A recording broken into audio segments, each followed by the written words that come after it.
ഹരേ Krishna. 5 success സൂത്രങ്ങൾ ഭഗവത്ഗീതയിൽ നിന്നും കുട്ടികളുടെ ജീവിത വിജയത്തിനായിട്ട് ഭഗവത്ഗീതയിൽ നിന്നും എടുക്കുന്ന 5 സക്സസ് സൂത്രങ്ങളാണ് നമ്മൾ കഴിഞ്ഞ 5 ദിവസങ്ങളായിട്ട് ചർച്ച ചെയ്തുകൊണ്ടിരിക്കുന്നത്. ഓരോ ദിവസവും ഓരോരോ സക്സസ് സൂത്രങ്ങളാണ് നമ്മൾ ഡിസ്കസ് ചെയ്തത്. പാർത്ത് എന്ന ഫോർമുല വഴി ഓരോരോ ആൽഫബറ്റ് അതുമായിട്ട് ബന്ധപ്പെട്ട സൂത്രം എന്താണെന്ന് നമ്മൾ നല്ല രീതിയിൽ പഠിച്ചു. ഇന്നത്തെ ദിവസം അവസാനത്തെ സൂത്രം. ഇതും കൂടെ കഴിയുമ്പോൾ ഒരു കംപ്ലീറ്റ് പിക്ചർ നിങ്ങൾക്ക് കിട്ടും. ഈ 5 സൂത്രങ്ങളും നിങ്ങളുടെ ജീവിതത്തിൽ നല്ല രീതിയിൽ നിങ്ങൾ അപ്ലൈ ചെയ്യുകയാണെങ്കിൽ ഉറപ്പായിട്ടും നിങ്ങളുടെ ജീവിതത്തിൽ എല്ലാവിധ സക്സസ്സും ലഭിക്കും. അന്നേരം ആദ്യത്തെ ദിവസം നമ്മൾ ഡിസ്കസ് ചെയ്തത് പി എന്താണെന്നാണ്. പി എന്ന ആൽഫബറ്റിൽ നിന്നും ഇതെല്ലാം ഓർത്ത് വയ്ക്കാൻ നമ്മൾ പഠിച്ച ഫോർമുല എന്താണ്? പാർത്ത് എന്ന ഫോർമുലയാണ്. ഈ പാർത്ത് എന്ന് പറയുന്നത് ആരുടെ പേരാണ്? അർജുൻ്റെ പേരാണ്. ഭൃത, അതായത് കുന്തി ദേവിയുടെ മകനാണ് പാർത്ത്. പാർത്ഥസാരഥി എന്ന് നമ്മൾ പലപ്പോഴും കേട്ടിട്ടുണ്ട്. അന്നേരം ആ പാർത്ഥൻ്റെ ഫോർമുലയാണ് നമ്മൾ പഠിച്ചത്, പാർത്ത് എന്ന് പറയുന്ന ആ ഫോർമുല. അന്നേരം പോസിറ്റീവ് ആറ്റിറ്റ്യൂഡ് ആണ് പി എന്ന് പറഞ്ഞു കഴിഞ്ഞാൽ. എ എന്ന് പറഞ്ഞു കഴിഞ്ഞാൽ എന്താണ്? Action, right action. ചെയ്യേണ്ട കാര്യങ്ങൾ ചെയ്യണം, ചെയ്യാൻ പാടില്ലാത്തത് ചെയ്യാൻ പാടില്ല എന്നതാണ് നമ്മൾ പഠിച്ചത്. അന്നേരം positive attitude, right action, wrong action ചെയ്യാൻ പാടില്ല. അതുകൂടാതെ 6നെ കുറിച്ച് നമ്മൾ പഠിച്ചത് എന്താ? Reality check. സാഹചര്യങ്ങൾ, നമ്മൾ എടുക്കുന്ന തീരുമാനങ്ങൾ, ഇതെല്ലാം വളരെ ആലോചിച്ചെടുക്കണം. കറക്റ്റായിട്ടുള്ള ചോയ്സസ് എടുക്കണം. നമ്മൾ ആരുമായിട്ട് അസോസിയേറ്റ് ചെയ്യണം, ആരുമായിട്ട് അസോസിയേറ്റ് ചെയ്യാൻ പാടില്ല, അതിനെക്കുറിച്ചൊക്കെ നമ്മൾ നല്ല രീതിയിൽ പഠിച്ചു. അന്നേരം പോസിറ്റീവ് ആറ്റിറ്റ്യൂഡ് എന്താണെന്ന് പഠിച്ചു, റൈറ്റ് ആക്ഷൻ, റോങ് ആക്ഷൻ ഇതെല്ലാം പഠിച്ചു. അതുകൂടാതെ റിയാലിറ്റി ചെക്ക് പഠിച്ചു. പിന്നെ ടിയിൽ നിന്ന് നമ്മൾ പഠിച്ച എന്താണ്? Time management. ടൈം വലിയൊരു പ്രധാന ഫാക്ടറാണ്. ടൈമാണ് എല്ലാത്തിനെയും നിയന്ത്രിക്കുന്നത്. നമ്മൾ പല കാര്യങ്ങളും ടൈമിൽ ചർച്ച ചെയ്തു. എത്ര വലിയ ചക്രവർത്തിയാണെങ്കിലും മരണത്തോടു കൂടി എല്ലാം തീരും. ടൈം നമ്മളെ എല്ലാവരെയും നിയന്ത്രിച്ചുകൊണ്ടിരിക്കുകയാണ്. അതുകൊണ്ട് ടൈം ഒരിക്കൽ നഷ്ടപ്പെട്ടു കഴിഞ്ഞാൽ പിന്നെ തിരിച്ചു കിട്ടത്തില്ല. അതൊക്കെ നമ്മൾ പല പ്രാവശ്യവും കേൾക്കാറുണ്ട്. പക്ഷേ അത് കുറച്ചും കൂടി ഡീപ്പായിട്ട് നമ്മൾ മനസ്സിലാക്കിയത് കൊണ്ട് നമ്മളെല്ലാവരും എന്താണ്, കുറച്ച് തീരുമാനങ്ങൾ എടുത്തിരിക്കുകയാണ്. ഈ പുതുവർഷത്തോടു കൂടി എന്താണ്, ടൈം കുറച്ചും കൂടെ ബാലൻസ് ചെയ്ത് ടൈമിന് വേണ്ടി, ടൈം നമ്മുടെ ജീവിതത്തിൽ മാനേജ് ചെയ്യാൻ വേണ്ടി കുറച്ച് റെസൊല്യൂഷനൊക്കെ നമ്മൾ പ്ലാൻ ചെയ്തിട്ടുണ്ട്. അങ്ങനെയാണ് നമ്മളെടുത്ത തീരുമാനങ്ങൾ, അല്ലേ? അന്നേരം പോസിറ്റീവ് ആറ്റിറ്റ്യൂഡ് നമ്മൾ പഠിച്ചു, റൈറ്റ് ആക്ഷൻസ് പഠിച്ചു, റിയാലിറ്റി ചെക്ക് പഠിച്ചു, ടൈം മാനേജ്മെൻറ്റ് പഠിച്ചു. ഇന്ന് എച്ചിനെ കുറിച്ചാണ് നമ്മൾ ഡിസ്കസ് ചെയ്യാൻ പോകുന്നത്. എച്ച് എന്താണെന്ന് പല വ്യക്തികളും പല കുട്ടികളും പല പല ഗസ്സുകളൊക്കെ ചെയ്തു. എന്താണ് എച്ച്? എനി ഗസ്സസ്? ചില കുട്ടികൾ പറഞ്ഞു ഹാപ്പിനെസ് ആണ്. അതല്ല. ചില കുട്ടികൾ പറഞ്ഞു ഇത് വേറെയും കുറച്ച് ഹ്യൂമിലിറ്റി എന്ന് പറഞ്ഞു. ഹ്യൂമിലിറ്റിയും അല്ല. ഈ എച്ച് എന്ന് പറയുന്നത് വളരെ പ്രധാനപ്പെട്ട ഒരു ഫാക്ടറാണ്. പോസിറ്റീവ് ആറ്റിറ്റ്യൂഡ് ഇമ്പോർട്ടൻ്റ് ആണ്, ഹ്യൂമാനിറ്റി അല്ല. പോസിറ്റീവ് ആറ്റിറ്റ്യൂഡ് ഇമ്പോർട്ടൻ്റ് ആണ്, റൈറ്റ് ആക്ഷൻ ഇമ്പോർട്ടൻ്റ് ആണ്, റിയാലിറ്റി ചെക്ക് ഇമ്പോർട്ടൻ്റ് ആണ്, ടൈം ഇമ്പോർട്ടൻ്റ് ആണ്. പക്ഷേ എച്ച് എന്ന് പറയുന്ന ഒരു ഫാക്ടർ കറക്റ്റ് അല്ലെങ്കിൽ വലിയ പ്രശ്നങ്ങളാണ്. ഹ്യൂമർ അല്ല, ഹംബിൾനെസ് അല്ല, ഹ്യൂമിലിറ്റി അല്ല, ഹെൽത്ത് അല്ല, ഹാർട്ട്. ഇത് ചുമ്മാ എഴുതാൻ വേണ്ടി ഓരോന്ന് എഴുതുകയാണെന്ന് തോന്നുന്നു, ആലോചിക്കുന്നില്ലെന്ന് തോന്നുന്നു. ആലോചിച്ചാൽ ഞാൻ നിങ്ങൾക്ക് കിട്ടും. ഹോണസ്റ്റി അതല്ല, ഹോസ്പിറ്റാലിറ്റി ഇതൊന്നുമല്ല. ശരി, ഞാൻ പറയാം. നമുക്കിനി അധികം സമയമില്ല. കാരണം ഇത് പെട്ടെന്ന് നമുക്ക് ഇന്ന് വൈൻഡപ്പ് ചെയ്യണം. ഒരുപാട് നമുക്ക് അറേഞ്ച്മെൻറ്റ്സ് ചെയ്യാനുണ്ട്. ഇത് ലാസ്റ്റ് ക്വസ്റ്റ്യൻ പേപ്പർ ഇനി ഈ ക്ലാസ് കഴിഞ്ഞാൽ ഉടനെ നിങ്ങൾക്ക് വരും. അന്നേരം എച്ച് എന്ന് പറയുന്നത് ഹയർ ഹാൻഡ്. ഹയർ ഹാൻഡ് എന്ന് പറഞ്ഞാൽ എന്താണ്? അദൃശ്യമായിട്ടുള്ള കൈ. ഈ കൈ ആരുടെയാണ്? ഈ അദൃശ്യമായിട്ടുള്ള കൈ ഈശ്വരൻ്റെ. ഈശ്വരൻ്റെ അദൃശ്യമായിട്ടുള്ള കൈ, അതിനെയാണ് ഹയർ ഹാൻഡ് എന്ന് പറയുന്നത്. അന്നേരം നമ്മുടെ ജീവിതത്തിൽ നമ്മൾക്ക് പോസിറ്റീവ് ആറ്റിറ്റ്യൂഡ് ഉണ്ടായാലും റൈറ്റ് ആക്ഷൻ നമ്മൾ ചെയ്യുകയാണെങ്കിലും എല്ലാവിധ റിയാലിറ്റി ചെക്ക് നമ്മുടെ ജീവിതത്തിൽ ഉണ്ടെങ്കിലും നല്ല രീതിയിലുള്ള ടൈം മാനേജ്മെൻറ്റ് ഉണ്ടെങ്കിലും ആ ഹയർ ഹാൻഡ് നമ്മുടെ കൂട്ടത്തിൽ ഇല്ല എങ്കിൽ എല്ലാം സീറോയാണ്. ഇപ്പോൾ ഉദാഹരണത്തിന് നമ്മൾ മാത്സ് ഒക്കെ പഠിച്ചിട്ടുണ്ട് കുട്ടിക്കാലം മുതലേ അല്ലേ? അന്നേരം അതിൻ്റെ അടിസ്ഥാനത്തിൽ നമ്മൾ നോക്കുകയാണെങ്കിൽ സീറോസ് 1 0 2 0 3 0 4 0 5 0 1 lakh zeros ഇട്ടാലും ആ സീറോസിൻ്റെ മുമ്പിൽ 1 ചേർത്തില്ല എങ്കിൽ ആ സീറോസിനെല്ലാം സീറോ വാല്യൂവേ ഉള്ളൂ. 1 സീറോ ആണെങ്കിലും 10 സീറോ ആണെങ്കിലും 20 സീറോ ആണെങ്കിലും ആ സീറോയുടെ മുമ്പിൽ 1 വരാതെ ആ സീറോസിനുള്ളിൽ ഒരു വാല്യൂ ഇല്ല. ഇനി ഈ സീറോസിന് ശേഷം 1 ഇടുവാണെങ്കിൽ ആ 1ന് വാല്യൂ ഉണ്ട്, പക്ഷേ സീറോസിന് വാല്യൂ ഇല്ല. അന്നേരം വളരെ ഇമ്പോർട്ടൻ്റ് ആയിട്ടുള്ള ഫാക്ടർ എന്താണ്? ഈ 1 ഫാക്ടർ, ഈ എച്ച് എന്ന് പറയുന്ന ഹയർ ഹാൻഡ്, അദൃശ്യമായിട്ടുള്ള ഭഗവാന്റെ കൈകൾ, അതിനെക്കുറിച്ചാണ് നമ്മൾ ചർച്ച ചെയ്യുന്നത്. എന്തിനാണ് ഈ അദൃശ്യമായിട്ടുള്ള കൈകൾ എന്ന് പറയുന്നത്? കാരണം ഭഗവത്ഗീതയിൽ നിങ്ങൾ കുട്ടികൾ ഇനി പഠിക്കുമ്പോൾ മനസ്സിലാക്കാൻ പറ്റും. ഭഗവാൻ പറയുന്നുണ്ട്, മഥ പരതരം ന അന്യത് കിഞ്ചിത് അസ്തി ധനഞ്ജയ. ഈ ധനഞ്ജയ എന്ന് പറയുന്നതും അർജുൻ്റെ ഒരു പേരാണ്. അതായത് രാജസൂയ യജ്ഞത്തിന് വേണ്ടി ഒരുപാട് ധനങ്ങൾ ശേഖരിച്ചു അർജുൻ. അതുകൊണ്ട് ധനത്തെ ജയിച്ചവൻ എന്നുള്ള അർത്ഥത്തിൽ ധനഞ്ജയ എന്നുള്ളൊരു പേരിൽ അറിയപ്പെടും. പക്ഷേ ആ ഒരു ശ്ലോകത്തിൽ എന്താണ് പറയുന്നത്? മഥ പരതരം ന അന്യത്. അതിൻ്റെ അർത്ഥം എന്താണ്? അർജുന, എല്ലാത്തിൻ്റെയും അവസാന വാക്ക് ഞാനാണ് എന്ന് ഭഗവാൻ സ്വയം പറയുകയാണ്. ഞാൻ അല്ലാതെ ഈ പ്രപഞ്ചത്തെ ചലിപ്പിക്കുന്നതായിട്ട് എൻ്റെ അപ്പുറം, എൻ്റെ പുറകിൽ വേറെ ആരുമില്ല. ഞാനാണ് എല്ലാത്തിനെയും നിയന്ത്രിക്കുന്നതും കൺട്രോൾ ചെയ്യുന്നതും എന്ന് ഭഗവാൻ സ്വയം പറയുന്നു. അതിനൊരു ഉദാഹരണവും പറയുന്നുണ്ട്. ഈ മുത്തുമാല നമ്മൾ നോക്കിക്കഴിഞ്ഞാൽ ഒരുപാട് വില കൂടിയ മുത്തുകളെല്ലാം ഇങ്ങനെ ശേഖരിച്ച് വെച്ചതിന് ശേഷം അതിനെ കണക്ട് ചെയ്യുന്ന ഒരു ത്രെഡുണ്ട്. ആ ത്രെഡിനകത്ത് ഈ ഓരോരോ മുത്തുകൾ ഇങ്ങനെ കോർത്ത് അത് അവസാനം ഒരു നെക്ലസ് ആയിട്ടോ ഒരു നല്ല ലോങ് മാലയായിട്ടോ നമ്മൾ യൂസ് ചെയ്യാറുണ്ട് അല്ലേ? പക്ഷേ ഈ മുത്തുകളെ എല്ലാം കോർത്ത് വയ്ക്കുന്നത് എന്താണ്? ആ ത്രെഡാണ്. ആ ത്രെഡിനെ മാറ്റിക്കഴിഞ്ഞാൽ ഈ മുത്തുകളെല്ലാം ഒന്നിച്ച് നിൽക്കത്തില്ല. പക്ഷേ ഈ നെക്ലസ് നമ്മൾ ഉപയോഗിക്കുന്ന സമയത്ത് ആരുടെയെങ്കിലും കഴുത്തിലോ നമ്മുടെ അമ്മയുടെ കഴുത്തിലോ എപ്പോഴെങ്കിലും മുത്തുമാല നമ്മൾ കാണുകയാണെങ്കിൽ അതിലെ ത്രെഡിനെ നമുക്ക് എപ്പോഴും കാണാൻ പറ്റത്തില്ല. ത്രെഡ് ആ മുത്തിൻ്റെ അകത്താണ് ഇരിക്കുന്നത്. ആ മുത്തിൻ്റെ അകത്തുള്ള ആ ഹോളിലൂടെ ആ ത്രെഡ് എല്ലാത്തിനെയും കണക്ട് ചെയ്യുകയാണ്. പക്ഷെ ആ ത്രെഡിനെ കാണാൻ പറ്റത്തില്ല. ആ ത്രെഡ് ഊരുമ്പോൾ മാത്രമേ നമുക്ക് എന്ത് പറ്റൂ? ആ മുത്തിനകത്തുള്ള ആ മുത്തുമാലയിൽ ആ കോർക്കുന്ന ആ ത്രെഡിനെ നമുക്ക് കാണാൻ പറ്റൂ. അന്നേരം അതേപോലെ ഈ പ്രപഞ്ചത്തെ മുഴുവൻ ഇങ്ങനെ മെയിൻറ്റെയിൻ ചെയ്ത് കൊണ്ടുപോകുന്നത് ഭഗവാനാണ്, ഈശ്വരനാണ്. ആ ഈശ്വരനെ നമുക്ക് പ്രത്യക്ഷത്തിൽ കാണാൻ പറ്റത്തില്ല. അന്നേരം പലപ്പോഴും വ്യക്തികളൊക്കെ പറയാറുണ്ട്, കാണാത്ത ഈശ്വരനെ എന്തിനു വിശ്വസിക്കണം? സീയിങ് ഈസ് ബിലീവിങ് എന്നൊക്കെ പറയും. പക്ഷേ ഈശ്വരനെ കാണുന്നതിന് മുമ്പേ ഈശ്വരനെ കാണാനുള്ള ക്വാളിഫിക്കേഷൻ നമ്മൾ ഉണ്ടാക്കിയെടുക്കണം. എങ്കിൽ മാത്രമേ നമുക്ക് ഈശ്വരനെ കാണാൻ പറ്റൂ. ജസ്റ്റ് ലൈക്ക് ഇപ്പം നമുക്ക് പ്രൈം മിനിസ്റ്ററെ കാണണം. പ്രൈം മിനിസ്റ്ററെ കാണണമെങ്കിൽ എന്താണ്? പ്രൈം മിനിസ്റ്ററെ കാണാനുള്ള ആ ഒരു പ്രോസസ്സ് നമ്മൾ ഫോളോ ചെയ്യണ്ടേ? ആ ഒരു പ്രോസസ്സ് നമ്മൾ ഫോളോ ചെയ്യാതെ പ്രൈം മിനിസ്റ്ററെ കാണാൻ പറ്റത്തില്ല.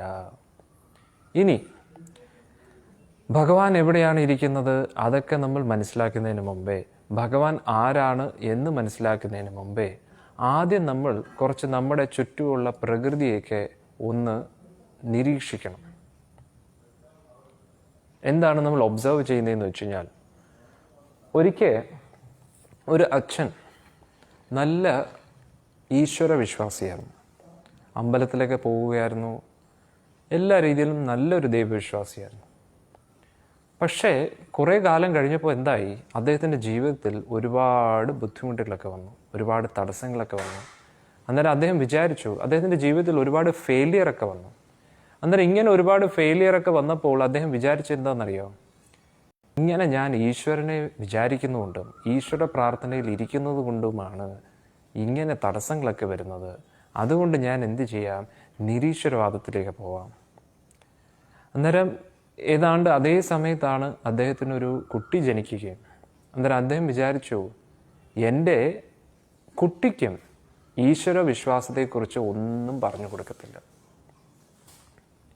ഈശ്വരനില്ല എന്നുള്ള രീതിയിൽ എൻ്റെ കുട്ടിയെ വളർത്താം എന്നൊരു തീരുമാനത്തിൽ ഈ അച്ഛൻ എടുത്തു. അങ്ങനെ കുട്ടിക്കാലം മുതലേ ഈ കുട്ടിയെ വളർത്താൻ തുടങ്ങി. ഭഗവാനെക്കുറിച്ചോ ഈശ്വരനെക്കുറിച്ചോ ഈ കുട്ടിയുടെ അടുത്ത് ഒന്നും പറഞ്ഞു കൊടുത്തില്ല. പക്ഷേ എന്തായെന്നറിയോ, കുട്ടി കുറച്ച് ബോധോദയമൊക്കെ വന്ന സമയത്തിന് പല പല ചോദ്യങ്ങൾ ചോദിക്കാൻ തുടങ്ങി. ഇപ്പം നിങ്ങൾ തന്നെ കൊച്ചു കുട്ടികളായിരുന്നപ്പോൾ, ഇതിൽ നിന്ന് കൊച്ചായിരുന്നപ്പോൾ അച്ഛനമ്മയടുത്ത് എപ്പോഴും ചോദിക്കില്ല, അച്ഛാ ഇതെന്തുവാ അതെന്തുവാണെന്നൊക്കെ പറഞ്ഞു. അന്നേരം അതേപോലെ ഈ കുട്ടിയും ചോദിക്കുമായിരുന്നു, അച്ഛാ ഈ പൂക്കളൊക്കെ എങ്ങനെയാണ് വന്നതെന്ന് ചോദിച്ചു. അന്നേരത്തേക്ക് പറഞ്ഞു, ഇങ്ങനെ മണ്ണിൽ നിന്ന് ഇങ്ങനെ സീഡ് ഇട്ടു, അത് കഴിഞ്ഞ് വളമിട്ടു, വെള്ളം ഒഴിച്ചു, അങ്ങനെയാണ് വന്നതെന്നൊക്കെ പറയുമ്പോഴത്തേക്ക് പറയാം, പക്ഷെ ആരാണ് ഇത്ര മനോഹരമായിട്ട് ഇതിനെ ഡിസൈൻ ചെയ്തതെന്ന് ചോദിച്ചു. അന്നേരത്തേക്ക് പറഞ്ഞു, ഇത് തനിയെ വരുന്നതാണ്. അന്നേരം കുട്ടി പറയാം, പക്ഷേ നമ്മൾ വരയ്ക്കുന്ന ചിത്രമൊക്കെ അത് തനിയെ വരുന്നതല്ലോ, നമ്മൾ വരയ്ക്കുന്നില്ലേ, അന്നേരം ഇത്രയും മനോഹരമായിട്ട് ഈ പൂക്കളൊക്കെ എങ്ങനെ വരുന്നു എന്ന് വെച്ചു. അങ്ങനെ ഓരോ കാര്യത്തെക്കുറിച്ചും, മരങ്ങളെക്കുറിച്ചും പ്രകൃതിയെക്കുറിച്ചും ഈ പക്ഷികളെക്കുറിച്ചും എല്ലാത്തിനെയും കുറിച്ചും ഇങ്ങനെ ചർച്ച ചെയ്തുകൊണ്ടിരുന്നപ്പോൾ അച്ഛന് മനസ്സിലായി, എത്ര നമ്മൾ നിരീശ്വരവാദം പറഞ്ഞാലും നമ്മൾ ചുറ്റുമുള്ള നമ്മുടെ പ്രപഞ്ചത്തെ നല്ല രീതിയിൽ ഒന്ന് നോക്കിക്കഴിഞ്ഞാൽ, നമ്മുടെ ഈ ശരീരത്തിനെ തന്നെ നോക്കിക്കഴിഞ്ഞാൽ, നമ്മുടെ ശരീരത്തിലെ ഓരോ അവയവങ്ങളും, നമ്മുടെ ഉള്ളിൻ്റെ ഉള്ളിലിരിക്കുന്ന ഓരോ ഓർഗൻസും, ഇപ്പം നമ്മുടെ കണ്ണ് തന്നെ നോക്കിക്കഴിഞ്ഞാൽ അതെത്ര പെർഫെക്റ്റാണ് വർക്ക് ചെയ്യുന്നത്. ഇപ്പം പെട്ടെന്ന് ലൈറ്റ് ഓഫ് ആവുകയാണെങ്കിൽ അത് ആദ്യം കുറച്ച് നേരം നമുക്ക് കാണാൻ പറ്റത്തില്ല, പക്ഷെ ക്രമേണ നമുക്ക് കാണാൻ പറ്റും. എന്താണ് സംഭവിക്കുന്നതെന്ന് വെച്ച് കഴിഞ്ഞാൽ, ഒരു ക്യാമറയുടെ ലെൻസ് എങ്ങനെയാണോ അഡ്ജസ്റ്റ് ആവുന്നത്, അതേപോലെ നമ്മുടെ കണ്ണുകളുടെ ലെൻസ് അഡ്ജസ്റ്റ് ആവുന്നതാണ്. നമ്മൾ അതിനെക്കുറിച്ച് ചിന്തിക്കേണ്ട ആവശ്യം പോലുമില്ല, ഏതാനും നിമിഷങ്ങൾക്കകം ആ ലെൻസ് ഓട്ടോമാറ്റിക്കലി അഡ്ജസ്റ്റ് ആവുകയാണ്. അന്നേരം മെഡിക്കൽ സയൻസ് അനുസരിച്ച് ഇതിനെല്ലാം ഒരു പ്രോസസ്സുണ്ട്. ഡോക്ടറിന് പഠിക്കുന്ന എല്ലാവർക്കും, അല്ലെങ്കിൽ ഡോക്ടറായിട്ടുള്ള വ്യക്തികൾക്കും ഇതിൻ്റെ പുറകിലുള്ള മെക്കാനിസം നമുക്ക് അറിയാൻ പറ്റും, എങ്ങനെയാണോ മെഷീൻ പ്രവർത്തിക്കുന്നത്.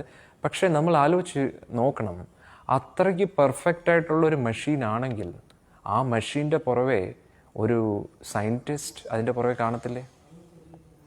ഇപ്പം നമ്മളൊരു മൊബൈൽ ഫോൺ എടുത്ത് നോക്കിയാലും അതിൻ്റെ പുറകിലൊരു ടെക്നോളജി ഉണ്ട്, അതിൻ്റെ മദർ ബോർഡുണ്ട്, അങ്ങനെ പല കാര്യങ്ങളും അതിൻ്റെ പുറകിലുണ്ട്. അത് പെർഫെക്റ്റ്ലി ഡിസൈൻ ചെയ്തത് കൊണ്ടാണ് നമുക്ക് പല പല കംഫർട്ട്സും കിട്ടുന്നത്. ആ ടെക്നോളജിയൊക്കെ നമുക്ക് പല കാര്യത്തിനും വേണ്ടി യൂസ് ചെയ്യാൻ പറ്റുന്നത്. അന്നേരം അതേപോലെ തന്നെ നമ്മുടെ ഹ്യൂമൻ ബോഡി എടുത്ത് നോക്കിക്കഴിഞ്ഞാൽ, കണ്ണ് നോക്കിയാലും മൂക്ക് നോക്കിയാലും നമ്മുടെ ടങ് നോക്കിയാലും നമ്മുടെ ഹാർട്ട് നോക്കിയാലും, ഇപ്പോൾ രാത്രി കിടന്നുറങ്ങുമ്പോൾ നമ്മുടെ ഹാർട്ട് ഇങ്ങനെ പമ്പായിക്കൊണ്ടേ ഇരിക്കുകയാണ്, എപ്പോഴും പമ്പായിക്കൊണ്ടിരിക്കുകയാണ്. ഹാർട്ട് സ്റ്റോപ്പായി കഴിഞ്ഞാൽ നമ്മൾ തീർന്നു, നമ്മുടെ ജീവൻ സ്റ്റോപ്പായി, നമ്മുടെ ലൈഫ് സ്റ്റോപ്പായി. പക്ഷെ ആ ഹാർട്ട് നമ്മൾ പോലും പറയാതെ, നമ്മൾ പോലും അറിയാതെ കോൺസ്റ്റൻ്റ്ലി ഇങ്ങനെ പമ്പ് ചെയ്തുകൊണ്ടിരിക്കുകയാണ്. ഒന്ന് ആലോചിച്ച് നോക്കണം, എത്ര പെർഫെക്റ്റ്ലി ആണ് നമ്മുടെ ഈ ഹ്യൂമൻ ബോഡി വർക്ക് ചെയ്യുന്നതെന്ന് ആലോചിച്ച് നോക്കണം. അന്നേരം ഇത്രയും പെർഫെക്റ്റ്ലി ഈ ഹ്യൂമൻ ബോഡി വർക്ക് ചെയ്യുന്നതിൻ്റെ അർത്ഥം, ഇതിൻ്റെ പുറവിൽ ഒരു ഡിസൈനറുണ്ട്, ഒരു ക്രിയേറ്ററുണ്ട്. അത് വളരെ ഇമ്പോർട്ടൻ്റ് ആണ്. മനസ്സിലാവുന്നുണ്ടോ? അന്നേരം behind every creation there is A creator, behind every design there is A designer. ഇനി നമ്മൾ നോക്കിക്കഴിഞ്ഞാൽ, നമ്മൾ അച്ഛനമ്മമാരിൽ നിന്ന് നമ്മൾ ജനിക്കുന്നു അല്ലേ? അന്നേരം അതൊക്കെ എന്തൊരു പെർഫെക്റ്റ് മെക്കാനിസമാണെന്ന് നോക്കണേ. ഇനി ഓരോ പശുക്കുട്ടികളൊക്കെ ജനിക്കുന്നു പശുവിൽ നിന്ന്, അതൊക്കെ എന്തൊരു നല്ല അമേസിങ് മെക്കാനിസമാണ്. ഓരോ അമ്മ കിളികളെല്ലാം ഇങ്ങനെ മുട്ടയിടുന്നു, ആ മുട്ടയൊക്കെ വിരിഞ്ഞ് കുഞ്ഞു കിളികളൊക്കെ വരുന്നു.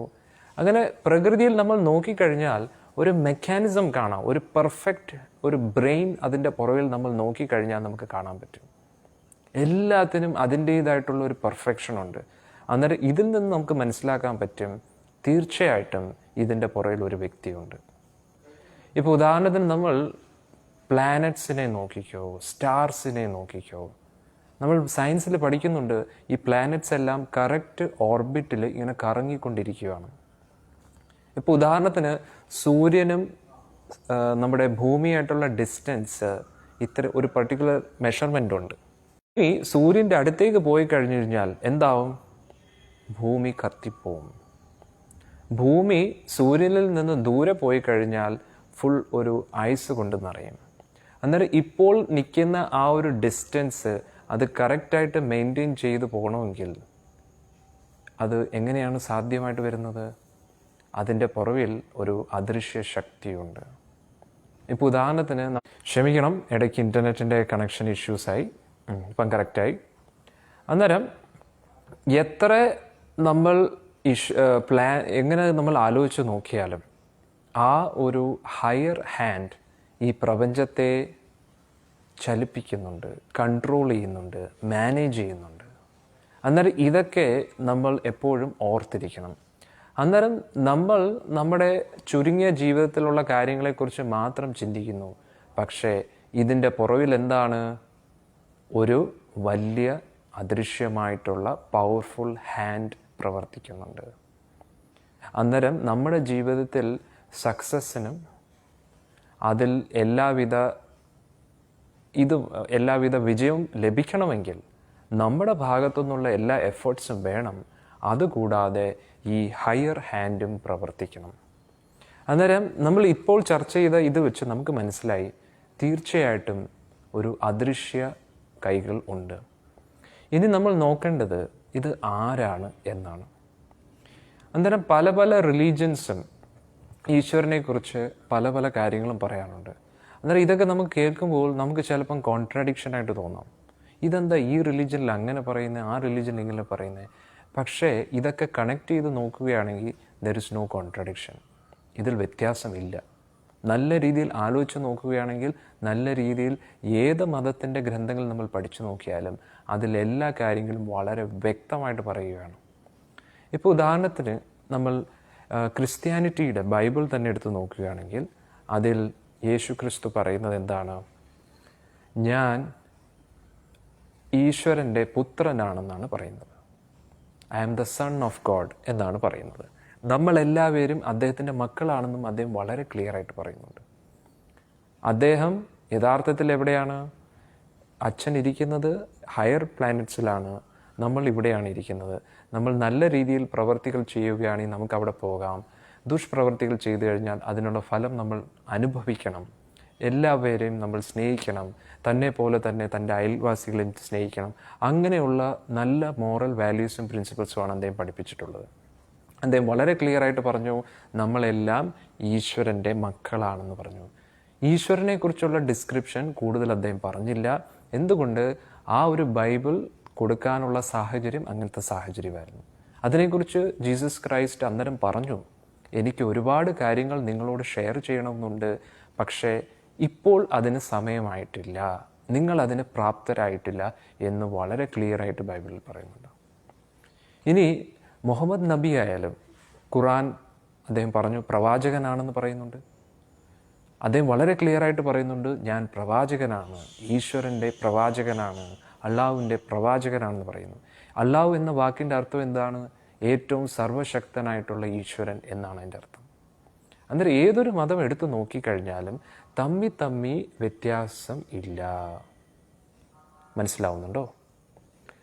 ഒരു കുട്ടി ചോദിക്കുന്നു, സ്വാമി യുദ്ധത്തിൽ പാണ്ഡവർക്കും നാശമുണ്ടായല്ലോ, അതിനെക്കുറിച്ച് പറയാമോ? നാശം തീർച്ചയായിട്ടും ഉണ്ടാവും. നാശം ആർക്കാണ് സംഭവിക്കാത്തത്? മരണം എല്ലാവർക്കും സംഭവിക്കും, നാശനഷ്ടങ്ങൾ എല്ലാവർക്കും സംഭവിക്കും. പക്ഷേ ധർമ്മം ജയിക്കണം, ഭഗവാൻ നമ്മൾ തൃപ്തനായിരിക്കണം.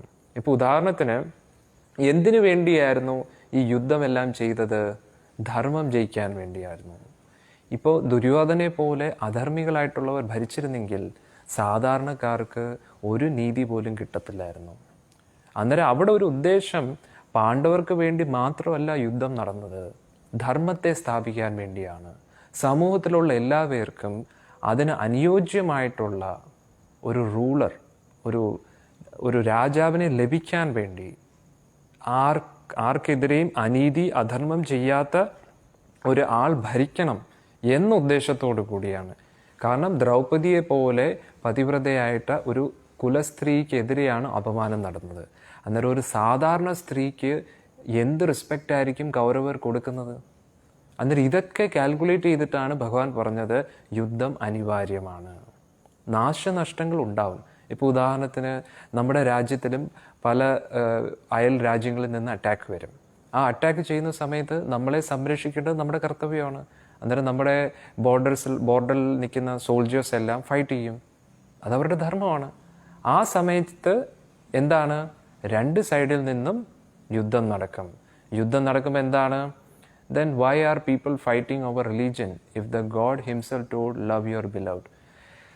റിലീജിയൻ്റെ മേളിലല്ല ഫൈറ്റ് നടക്കുന്നത്. റിലീജിയനെ കുറിച്ച് നല്ലതുപോലെ അറിയാത്ത ആൾക്കാരാണ് റിലീജിയനെ കുറിച്ച് ഫൈറ്റ് ചെയ്യുന്നത്. മനസ്സിലാവുന്നുണ്ടോ? റിലീജിയനെ കുറിച്ച് മാത്രമല്ലല്ലോ ഫൈറ്റ് നടക്കുന്നത്. ഇപ്പോൾ രാജ്യത്തിന് വേണ്ടി ഫൈറ്റ് നടക്കുന്നു, എക്കോണമിക്ക് വേണ്ടി ഫൈറ്റ് നടക്കുന്നു. എക്സാം റിസൾട്ട് എന്ന് വരും, നാളെ ഉറപ്പായിട്ട് കിട്ടും. പ്രഭുജി, ബട്ട് യുധിഷ്ഠിർ ഡിഡ് നോട്ട് ഡൈ. എല്ലാവരും മരിച്ചു. പക്ഷേ അവരെങ്ങനെയാണ്? ശരീരം ഇവിടെ ഉപേക്ഷിക്കും, അവർ ആത്മാവ് കൊണ്ട് എവിടെ പോവും? ഉപരിലോകങ്ങളിലേക്ക് പോകും. മരണമില്ലാത്തത് ഭഗവാന് മാത്രമേ ഉള്ളൂ. ഭഗവാൻ അത് വളരെ ക്ലിയർ ആയിട്ട് പറയുന്നുണ്ട്.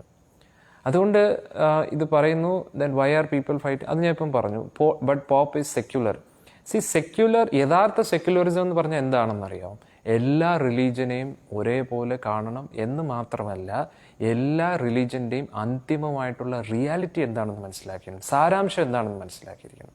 ഏതൊരു റിലീജിയൻ എടുത്താലും ആ റിലീജിയനിൽ പറയുന്ന കാര്യം എന്താണ്? നമ്മുടെ ഈ ലോകം താൽക്കാലികമാണ്, നമ്മൾ ടെമ്പററി ലോകത്തിലാണ് താമസിക്കുന്നത്. ഇപ്പോൾ യേശു ക്രിസ്തുവും പറഞ്ഞിട്ടുണ്ട്, don't try to build your kingdom here, build your kingdom there എന്നാണ് പറയുന്നത്. അതിൻ്റെ അർത്ഥം എന്താണ്? ഇവിടെ നമ്മൾ ചെയ്യുന്ന എല്ലാ കാര്യങ്ങളും താൽക്കാലികമാണ്, ടെമ്പററി ആണ്. അതുകൊണ്ട് ഹയർ ലോകങ്ങളിലേക്ക് പോകണമെന്ന് എല്ലാ റിലീജിയനും പറയുന്നുണ്ട്. മനസ്സിലായില്ലേ? അന്നേരം യഥാർത്ഥ സെക്യുലറിസം എന്ന് പറഞ്ഞു കഴിഞ്ഞാൽ, വൈ ഡിഡ് യാദവർ ഡൈ ഓവർ എ വാർ? അതും അതിനെക്കുറിച്ച് വളരെ ഡീറ്റെയിൽ ആയിട്ടുള്ള സ്റ്റോറിയാണ്. It is not connected with what we are discussing now.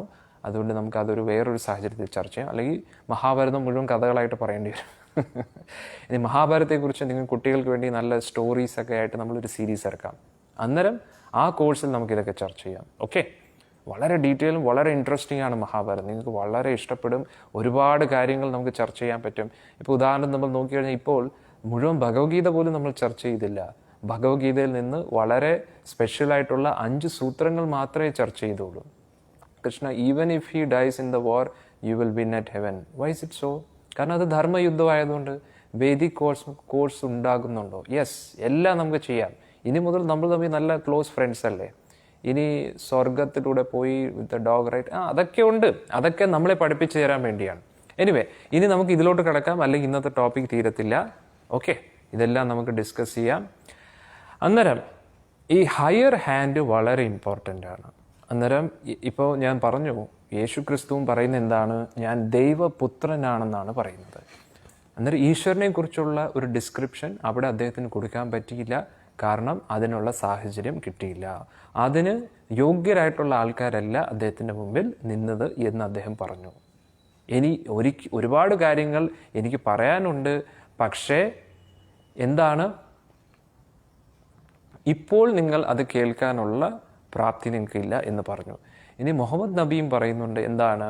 ഞാൻ പ്രവാചകനാണ്, ഞാൻ ഭഗവാൻ ഈശ്വരൻ്റെ മെസ്സഞ്ചറായിട്ടാണ് വന്നിരിക്കുന്നത്, ഈശ്വരൻ്റെ സന്ദേശം കൊണ്ടാണ് വന്നിരിക്കുന്നത് എന്നാണ് പറയുന്നത്.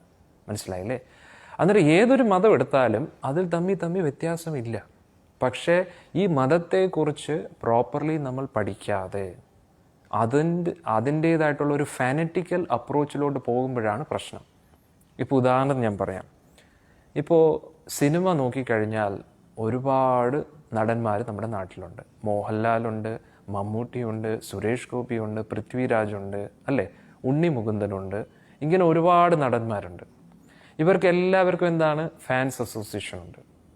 അന്നേരം ഇതൊക്കെ നല്ലതാണ് അല്ലേ? അന്നേരം ചില ആൾക്കാർ പറയുവാണ് ഇത് മാത്രമാണ് നടൻ, ബാക്കി ആരും നടന്മാരല്ല എന്ന് പറയുന്നത് അത് കുറച്ച് തെറ്റല്ലേ? ഏത് നടനായാലും ആരാണോ നല്ല രീതിയിൽ അഭിനയിക്കുന്നത് അവരെല്ലാവരും നല്ല ആക്ടേഴ്സ് തന്നെയാണ് അല്ലേ? ഇതല്ലേ സത്യം? അതേപോലെ തന്നെ ഏത് റിലീജിയൻ ആയാലും അവരവരുടെ റിലീജിയൻ നല്ല രീതിയിൽ പ്രാക്ടീസ് ചെയ്യുകയാണെങ്കിൽ അത് നല്ലത് തന്നെയാണ്, അതിലൊന്നും തെറ്റില്ല. പക്ഷെ ആ റിലീജിയൻ അതിൻ്റെ അൾട്ടിമേറ്റ് കൺക്ലൂഷൻ എന്താണെന്ന് പഠിച്ചിരിക്കണം. അതൊക്കെ വളരെ ഇമ്പോർട്ടൻ്റ് ആണ്.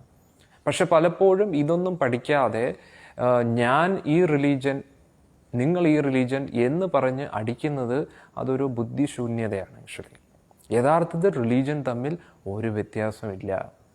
എന്ത് വ്യത്യാസമില്ല? പക്ഷേ അതിൻ്റേതായിട്ടുള്ള ഗ്രേഡേഷൻ ഉണ്ട്. അത് എത്രത്തോളം നമ്മൾ ഡീപ്പായിട്ട് പോകുന്നോ അതിൽ നിന്നേ നമുക്ക് മനസ്സിലാക്കാൻ പറ്റൂ. പക്ഷേ ഉദാഹരണം ശ്രീല പ്രഭുപാദ്ജി പറയുന്നുണ്ട്, നമ്മുടെ ഇസ്കോണിൻ്റെ സ്ഥാപകാചാര്യനായിട്ടുള്ള ശ്രീല പ്രഭുപാദ്ജി പറയുന്നുണ്ട്, there is no American sun, there is no Indian sun. അതായത് അമേരിക്കയിലുള്ള സൂര്യനെ അമേരിക്കൻ സൂര്യൻ എന്നും ഇന്ത്യയിലുള്ള സൂര്യനെ ഇന്ത്യൻ സൂര്യൻ എന്നും പറയാൻ പറ്റുമോ? ഇല്ല. സൂര്യൻ സൂര്യൻ തന്നെയാണ്. അമേരിക്കയിൽ വന്നാലും ഇന്ത്യയിൽ വന്നാലും സൂര്യൻ സൂര്യൻ തന്നെയാണ്. ഇനി ഇന്ത്യയിൽ സൂര്യനെ പല ഭാഷകളിൽ പല പേരുകളിൽ അറിയപ്പെടും, പക്ഷേ സൂര്യൻ ഒരേ ഒരാളാണ്. അന്നേരം പല ഭാഷകളിലും പല മതങ്ങളിലും പല പല വ്യത്യാസങ്ങളുണ്ടെങ്കിലും ഒരേ ഒരു ഈശ്വരനെ കുറിച്ചാണ് ചർച്ച ചെയ്യുന്നത്. ഇനി നമ്മുടെ ഒരു കൺഫ്യൂഷൻ കുറച്ചും കൂടെ ഒന്ന് സോൾവ് ചെയ്യാനായിട്ട് ആരാണ് ഈശ്വരൻ എന്നാണ് നമ്മൾ ഇനി ചർച്ച ചെയ്യാൻ പോകുന്നത്. വളരെ ഇൻട്രസ്റ്റിംഗ് ആയിട്ടുള്ള ടോപ്പിക്സാണ്. അന്നേരം പൊതുവേ ഇനി നമ്മൾ മറ്റ് റിലീജിയനെ കുറിച്ച് ചർച്ച ചെയ്യുന്നില്ല. കാരണം ആ റിലീജിയനൊക്കെ നമ്മൾ ഡിസ്കസ് ചെയ്തു, അതിലെല്ലാം പല പല കാര്യങ്ങൾ പറയുന്നുണ്ട്. പക്ഷേ വ്യക്തമായിട്ടുള്ള രീതിയിൽ യഥാർത്ഥത്തിൽ ഈശ്വരൻ ആരാണെന്ന് ഒരു ക്ലാരിറ്റി കിട്ടുന്നില്ല. മനസ്സിലായില്ലേ? അന്നേരം ക്ലാരിറ്റി കിട്ടണമെങ്കിൽ നമ്മൾ ഭഗവത്ഗീത ഭാഗവതമൊക്കെ പഠിക്കണം. അതിൻ്റെ അർത്ഥം മറ്റേതെല്ലാം ചെറുതാണ് എന്നല്ല. ആ ടൈം പ്ലേസ് സർക്കംസ്റ്റൻസ് അനുസരിച്ചാണ് ഓരോ റിലീജിയനും വന്നിരിക്കുന്നത്. ഓരോ ദേശകാലപാത്രം, ആ ഒരു സാഹചര്യത്തിൽ ഏതായിരുന്നോ സിറ്റുവേഷൻ അതിനനുസരിച്ച്. ഇപ്പോൾ ഉദാഹരണത്തിന് നിങ്ങളുടെ ടീച്ചർ വന്ന് നിങ്ങളെ പഠിപ്പിക്കുന്ന എന്തിൻ്റെ അടിസ്ഥാനത്തിലാണ്? നിങ്ങൾ ഏത് ക്ലാസ്സിലാണോ പഠിക്കുന്നത് ആ ക്ലാസ്സിൻ്റെ സിലബസ് അല്ലേ നിങ്ങളെ പഠിപ്പിച്ചു തരുന്നത്. അതേപോലെ തന്നെ സിമിലർലി ഓരോരോ വൈദിക ആചാര്യന്മാരും ഓരോരോ മതത്തിൻ്റെ പ്രവാചകനും ദൈവപുത്രനായിട്ട് വരുന്ന വ്യക്തികളും എല്ലാവിധ ഗുരുക്കന്മാരും അവരെല്ലാം ആ ഒരു ഓഡിയൻസ് ആരാണോ അതിനനുസരിച്ചാണ് കാര്യങ്ങൾ പഠിപ്പിക്കുന്നത്. അന്നേരം നമ്മൾ സനാതനധർമ്മത്തിൽ നോക്കിക്കഴിഞ്ഞാൽ കുറച്ചും കൂടെ ഡീപ്പായിട്ടുള്ള കുറച്ച് കാര്യങ്ങൾ പറയുന്നുണ്ട്. അന്നേരം പൊതുവെ നമ്മൾ നോക്കിക്കഴിഞ്ഞാൽ 33 കോടി ദേവന്മാരെക്കുറിച്ചും നമ്മൾ ചർച്ച ചെയ്യാറുണ്ട്. പലപ്പോഴും കണ്ടില്ലേ, പല പല ദേവന്മാരുണ്ട്. അന്നേരം ഇതിൽ ആരാണ് ഭഗവാൻ? അൾട്ടിമേറ്റ്ലി ഈശ്വരൻ ഒരാളാണെങ്കിൽ ഇവരൊക്കെ ആരാണ്? ഇവരെല്ലാവരും ഈശ്വരന്മാരാണോ? അതോ ഇവർ എല്ലാവരും ഒരേ ആൾ തന്നെ പല രൂപങ്ങൾ എടുക്കുന്നതാണോ? അതൊക്കെയാണ് നമ്മൾ ഇന്ന് ചർച്ച ചെയ്യാൻ പോകുന്നത്. അന്നേരം സനാതനധർമ്മം അനുസരിച്ച് പറയുന്നത് ഈശ്വരൻ ഒരാളേ ഉള്ളൂ, ഭഗവാൻ ഒരാളേ ഉള്ളൂ, പക്ഷെ ദേവന്മാർ ഒരുപാട് പേരുണ്ട്. അതാണ് നമ്മൾ മനസ്സിലാക്കിയിരിക്കേണ്ടത്. ഇപ്പോൾ ഉദാഹരണത്തിന് നമ്മുടെ ഇന്ത്യയിൽ പ്രൈം മിനിസ്റ്റർ ഉണ്ട്.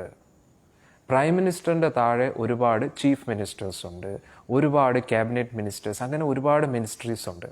അതേപോലെ തന്നെ ഇത് ശങ്കരാചാര്യർ ഗീതാ മഹാത്മ്യത്തിലും പറയുന്നുണ്ട്. ഏകോ ദേവോ ദേവകീ പുത്ര ഏവ, വളരെ ക്ലിയർ ആയിട്ട് പറയുന്നുണ്ട്. മഹാദേവനും പറയുന്നുണ്ട്. അന്നേരം ഇതെല്ലാം നമ്മുടെ വേദങ്ങളുടെയും ഭഗവത്ഗീതയുടെയും അടിസ്ഥാനത്തിലാണ് നമ്മൾ പറയുന്നത്. അല്ലാതെ നേരത്തെ ഞാൻ പറഞ്ഞ മാതിരി നമ്മൾ ഇന്ന സൂപ്പർ സ്റ്റാറിൻ്റെ ഒരു ഫാൻ ആയതുകൊണ്ട് നമ്മൾ അങ്ങനെ പറയുന്നു, അങ്ങനെയല്ല. മനസ്സിലാവുന്നുണ്ടോ? ഇത് വളരെ ക്ലിയറാണ്. വളരെ ക്ലിയറാന്ന് പറഞ്ഞു കഴിഞ്ഞാൽ ഒരേ ഒരു ഈശ്വരനേ ഉള്ളൂ. ഇനി ത്രിമൂർത്തികൾ 33 കോടി ദേവന്മാരിൽ 3 പേര് വളരെ സ്പെഷ്യലാണ്. ത്രിമൂർത്തികൾ എന്ന് പറയും, ബ്രഹ്മ വിഷ്ണു മഹേശ്വരന്മാർ.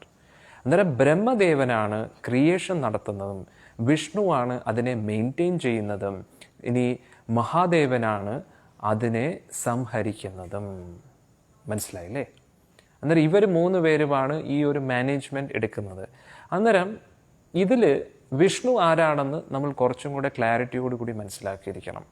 അന്നേരം ശാസ്ത്രം അനുസരിച്ച് പറയുന്നത് കൃഷ്ണൻ തന്നെയാണ് വിഷ്ണു. എങ്ങനെ? കൃഷ്ണൻ്റെ ഒഫീഷ്യൽ ഫോമാണ് വിഷ്ണു. അതായത് ഈ ഒരു പ്രപഞ്ചത്തിൻ്റെ മാനേജ്മെൻറ്റ് ഏറ്റെടുക്കുമ്പോൾ കൃഷ്ണൻ തന്നെ വിഷ്ണു ആകുന്നു എന്നാണ് ശാസ്ത്രത്തിൽ പറയുന്നത്.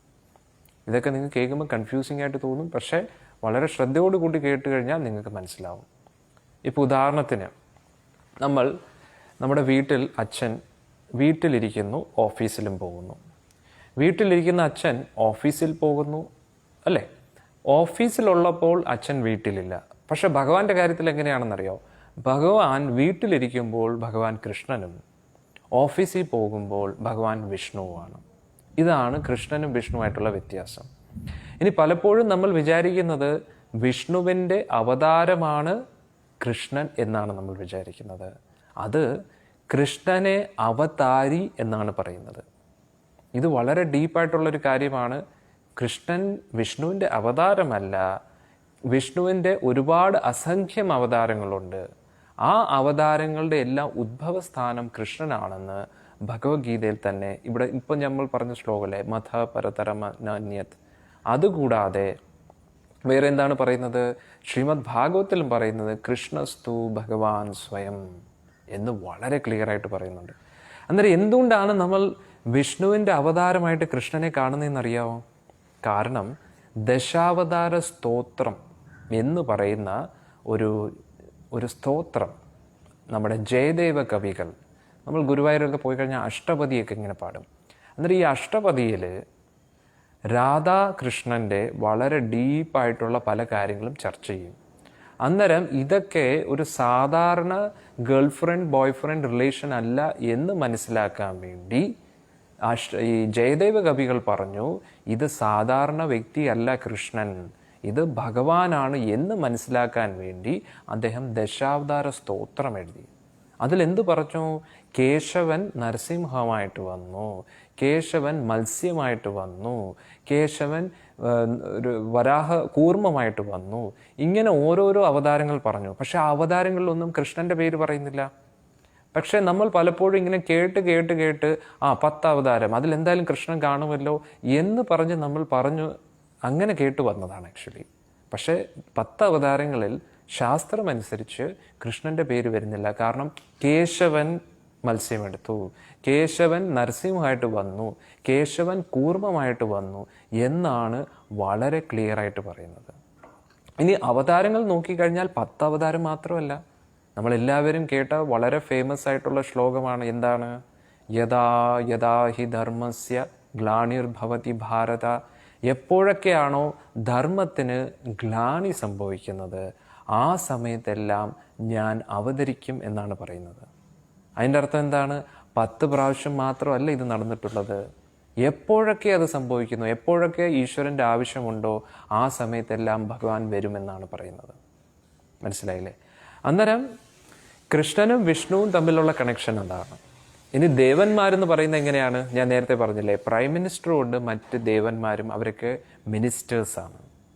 പ്രൈം മിനിസ്റ്റർ, മിനിസ്റ്റേഴ്സ്, ഇങ്ങനെ ഒരു കണക്ഷനാണ് നമ്മുടെ ഈ ഒരു യൂണിവേഴ്സൽ ഗവൺമെൻറ്റിൽ നടക്കുന്നത്. ഇതിൻ്റെ അർത്ഥം തമ്മി കോമ്പറ്റീഷൻ അങ്ങനെയൊന്നുമല്ല. ഇതെല്ലാം ഈ ഓർഗനൈസേഷൻ, ഈ ഒരു ഗവൺമെൻറ് കണ്ടിന്യൂ ചെയ്യാൻ വേണ്ടിയുള്ളൊരു മാനേജ്മെൻറ്റാണ്. മനസ്സിലായില്ലേ? അതുകൊണ്ട് കൺഫ്യൂസ്ഡ് ആവേണ്ട ആവശ്യമില്ല. ഇനി ഭഗവാൻ എന്ന വാക്കിൻ്റെ അർത്ഥം നമ്മളൊന്ന് മനസ്സിലാക്കിയിരിക്കണം. അന്നേരം കുറച്ചും കൂടെ ക്ലാരിറ്റി കിട്ടും. ഇപ്പോൾ ഉദാഹരണത്തിന് ധനവാൻ എന്ന വാക്കിൻ്റെ അർത്ഥം എന്താണ്? ധനം ധാരാളം ഉള്ള വ്യക്തി അല്ലേ? ബലവാൻ എന്ന വാക്കിൻ്റെ അർത്ഥം എന്താണ്? ബലം ധാരാളം ഉള്ള വ്യക്തി അല്ലേ? ഗുണവാൻ എന്ന് പറഞ്ഞാൽ എന്താണ്? ഗുണം ഒരുപാടുള്ള വ്യക്തി അല്ലേ? അന്നേരം ഭഗവാൻ എന്ന് പറഞ്ഞാൽ എന്താണ്? ഭഗം പൂർണ്ണമായിട്ടും ഉള്ള വ്യക്തി, അദ്ദേഹത്തെ ഭഗവാൻ എന്ന് പറയുന്നു. ഭഗം എന്ന് പറഞ്ഞാൽ എന്താണെന്നറിയാമോ? 6 തരത്തിലുള്ള ഐശ്വര്യങ്ങൾ. ഐശ്വര്യം എന്ന് പറഞ്ഞാൽ എന്താണെന്നറിയാമോ? 6 തരത്തിലുള്ള ഐശ്വര്യം. ഈ ഐശ്വര്യം ആർക്കുണ്ടെങ്കിലും നമുക്ക് എന്താവും? ആ ഒരു വ്യക്തിയോട് ഒരു മതിപ്പും ഒരു അട്രാക്ഷനും തോന്നും. അതിൽ കുറേ ഐശ്വര്യങ്ങളുണ്ട്. 6 തരത്തിലുള്ള ഐശ്വര്യം ഏതാണെന്ന് ചോദിച്ചു കഴിഞ്ഞാൽ നോളജ്. ഇപ്പോൾ ഉദാഹരണത്തിന് നിങ്ങളുടെ ക്ലാസ്സിൽ നല്ലപോലെ പഠിക്കുന്ന കുട്ടിയോട് നിങ്ങൾക്ക് എപ്പോഴും ഒരു മതിപ്പായിരിക്കും. അവ ഇത്രയും നല്ല രീതിയിൽ പഠിക്കുന്നുണ്ടല്ലോ. കാരണം എന്താണ്? നോളജ് ഉണ്ട്, അല്ലേ? ഇനി നിങ്ങളുടെ ക്ലാസ്സിൽ തന്നെ നല്ല റിച്ച് ആയിട്ടുള്ള ഒരു കുട്ടി ഇരിക്കട്ടെ. അതായത് ഒരുപാട് കോസ്റ്റ്ലി കാറിലാണ് അവൻ്റെ അച്ഛനും അമ്മയും എന്നും അവനെ ക്ലാസ്സിൽ കൊണ്ടുവന്ന് വിടുന്നത്. അന്നേരം നിങ്ങൾ ചോദിക്കും, ഇത്രയ്ക്ക് റിച്ച് ഫാമിലിയാണ് അവൻ്റെ. അന്നേരം നമ്മൾ കുറച്ച് അവനോടുള്ളൊരു മതിപ്പ് കൂടും, അല്ലേ? ഇനി ഒരു ക്ലാസ്സിൽ ഒരു കുട്ടിക്ക് എല്ലാ ടീച്ചറിനോടും വലിയ മതിപ്പുമാണ്, ടീച്ചർമാർക്കും ആ കുട്ടിയോട് നല്ല ക്ലോസ് ആണ്. അന്നേരം അവർ പറയും അവന് നല്ല ഇൻഫ്ലുവൻഷ്യലാണ്, എല്ലാ ടീച്ചേഴ്സിനെയും അവന് നല്ല ഇഷ്ടമാണ്, ടീച്ചേഴ്സിനും അവനെ വലിയ ഇഷ്ടമാണ്. ഇനി നല്ല സ്ട്രോങ് ആയിട്ടുള്ള കുട്ടി എന്ന് പറഞ്ഞാൽ എങ്ങനെയാണ്? സ്പോർട്സിലൊക്കെ നല്ല അമേസിങ് ആയിട്ടുള്ള പെർഫോമൻസ് ചെയ്യുന്ന കുട്ടി. അന്നേരം ആ ഒരു കുട്ടിയോട് നിങ്ങൾക്ക് എല്ലാവർക്കും ഒരു ഫ്രണ്ട്ഷിപ്പ് ഉണ്ടാക്കിയാൽ കൊള്ളാം എന്ന് തോന്നും. എല്ലാത്തിലും ഒരു പെർഫെക്റ്റ് ഇതൊക്കെ, അല്ലേ? ഇനി നിങ്ങളുടെ ക്ലാസ്സിൽ ഏറ്റവും ഗുഡ് ലുക്കിംഗ് ആയിട്ടുള്ള കുട്ടി, കാണാൻ നല്ല സുന്ദരനോ സുന്ദരിയായിട്ടിരിക്കുകയാണ്. അന്നേരം ആ ഒരു കുട്ടിയെടുത്ത് നമുക്ക് തോന്നും, നല്ല സുന്ദരനും സുന്ദരിയായിട്ടുള്ള കുട്ടി, അല്ലേ? അവരുമായിട്ട് നല്ലൊരു ഫ്രണ്ട്ഷിപ്പ് ആക്കണം എന്ന് നമുക്ക് തോന്നും, അല്ലേ? അന്നേരം ഇതൊക്കെ എന്ന് പറഞ്ഞു കഴിഞ്ഞാൽ എല്ലാവരെയും ആ ഒരു വ്യക്തിയിലേക്ക് അട്രാക്റ്റ് ചെയ്യുന്ന കാര്യങ്ങൾ ഏതൊക്കെയാണ്? നോളജ്, റിച്ച്നെസ് എന്ന് പറഞ്ഞാൽ എന്താണ്? കാശ്, സമ്പത്ത്. ഇൻഫ്ലുവൻസ് എന്ന് പറഞ്ഞാൽ എന്താണ്? എല്ലാവരെയും ഇൻഫ്ലുവൻസ് ചെയ്യാൻ പറ്റുന്ന ഒരു പ്രകൃതം, എല്ലാവരുമായിട്ട് നല്ല ഗുഡ് റിലേഷൻ ഉണ്ട്. അതുകൂടാതെ എന്താണ്? സ്ട്രെങ്ത്, ശക്തി, അതും നല്ല പവർഫുൾ, അത് നല്ല ഫിസിക്കൽ സ്ട്രെങ്ത്തും അതൊക്കെ ഉണ്ട്. ഇനി കാണാനും നല്ല ലുക്കിംഗ് ആണ്. ഇതൊക്കെയാണ്. പക്ഷെ ഇത് കൂടാതെ ഇത്രയൊക്കെ ക്വാളിറ്റീസ് ഉണ്ടെങ്കിലും ചില കുട്ടികളൊക്കെ വളരെ സാധുവായിരിക്കും. നമ്മൾ എന്ത് പറഞ്ഞാലും ചെയ്യും, എല്ലാവരോടും വളരെ ഹംബിളായിട്ട് സംസാരിക്കും, പൊളൈറ്റായിട്ട് സംസാരിക്കും. ആ കുട്ടിക്ക് ചിലപ്പോൾ നോളജ് കാണത്തില്ല, ചിലപ്പോൾ അത്രയും സമ്പത്ത് കാണത്തില്ല, എല്ലാവരുമായിട്ട് ഇൻഫ്ലുവൻഷ്യൽ ആയിരിക്കത്തില്ല, അത്ര സ്ട്രെങ്ത്തും കാണത്തില്ല, ചിലപ്പോൾ അത്രയും ഒരു ഹാൻഡ്സമും ആയിരിക്കത്തില്ല, ഗുഡ് ലുക്കിങ്ങും ആയിരിക്കത്തില്ല. പക്ഷേ ആ ഒരു വ്യക്തിയുടെ ആ ഒരു ബിഹേവിയറൊക്കെ നിങ്ങളെ വളരെയധികം അട്രാക്റ്റ് ചെയ്യും, അല്ലേ? അന്നേരം ഈ ഒരു 6 കാര്യങ്ങളും ഒരേ കുട്ടിയിലിരുന്ന് എങ്ങനെ ഇരിക്കും? നല്ല നോളജും ഉണ്ട്, നല്ല സമ്പത്തും ഉണ്ട്, എല്ലാ ടീച്ചേഴ്സുമായിട്ട് നല്ല ഇൻഫ്ലുവൻഷ്യലുമാണ്, നല്ല സ്ട്രോങ്ങുമാണ്, കാണാൻ നല്ല ലുക്കുമാണ്, അതുകൂടാതെ നല്ല ഹമ്പിളുമാണ്. അന്നേരം ഇത്രയും ക്വാളിറ്റീസ് ഒരാൾ എപ്പോഴെങ്കിലും നടക്കുമോ? ഒരിക്കലും നടക്കത്തില്ല. അത് അസാധ്യമാണ്. നമ്മുടെ സാധാരണ ജീവിതത്തിലോ നമ്മുടെ ചുറ്റളവിലോ നമ്മുടെ കാണുന്ന ആൾക്കാരുടെ ഇടയിലോ ഈ 6 തരത്തിലുള്ള കാര്യങ്ങളും എല്ലാ ഒരു വ്യക്തിയിൽ കാണുന്നത് അസാധ്യമാണ്. പക്ഷെ ഈ 6 കാര്യങ്ങളാണ് നമ്മളെ ഒരാളിലേക്ക് അട്രാക്റ്റ് ചെയ്യിപ്പിക്കുന്നത്. ഇനി ഒരു പക്ഷേ ഈ 6 കാര്യങ്ങളും ഒരാളിൽ ഉണ്ടെന്ന് തന്നെ ഇരിക്കട്ടെ, പക്ഷേ അതിൻ്റെ അളവ് കുറവായിരിക്കും. ഇപ്പോൾ ഉദാഹരണത്തിന് നോളജ് ഉണ്ടെങ്കിലും ആ കുട്ടിക്ക് എത്ര നോളജ് കാണും? ഈ ക്ലാസ്സിലുള്ള അത്രയും നോളജേ ഉള്ളൂ, ടീച്ചറിൻ്റെ അത്രയും നോളജ് കാണത്തില്ലല്ലോ. ഇപ്പോൾ ഫസ്റ്റ് സ്റ്റാൻഡേർഡിൽ പഠിക്കുകയാണെങ്കിൽ ഫസ്റ്റ് സ്റ്റാൻഡേർഡിനെ കുറിച്ച് നോളജ് കാണും. മാക്സിമം പോയി കഴിഞ്ഞാൽ GK, ജനറൽ നോളജ്, TV-യിലെ കുറച്ച് കാര്യങ്ങളൊക്കെ, അല്ലേ? സെക്കൻഡ് സ്റ്റാൻഡേർഡിനെ കുറിച്ച് കാണത്തില്ല.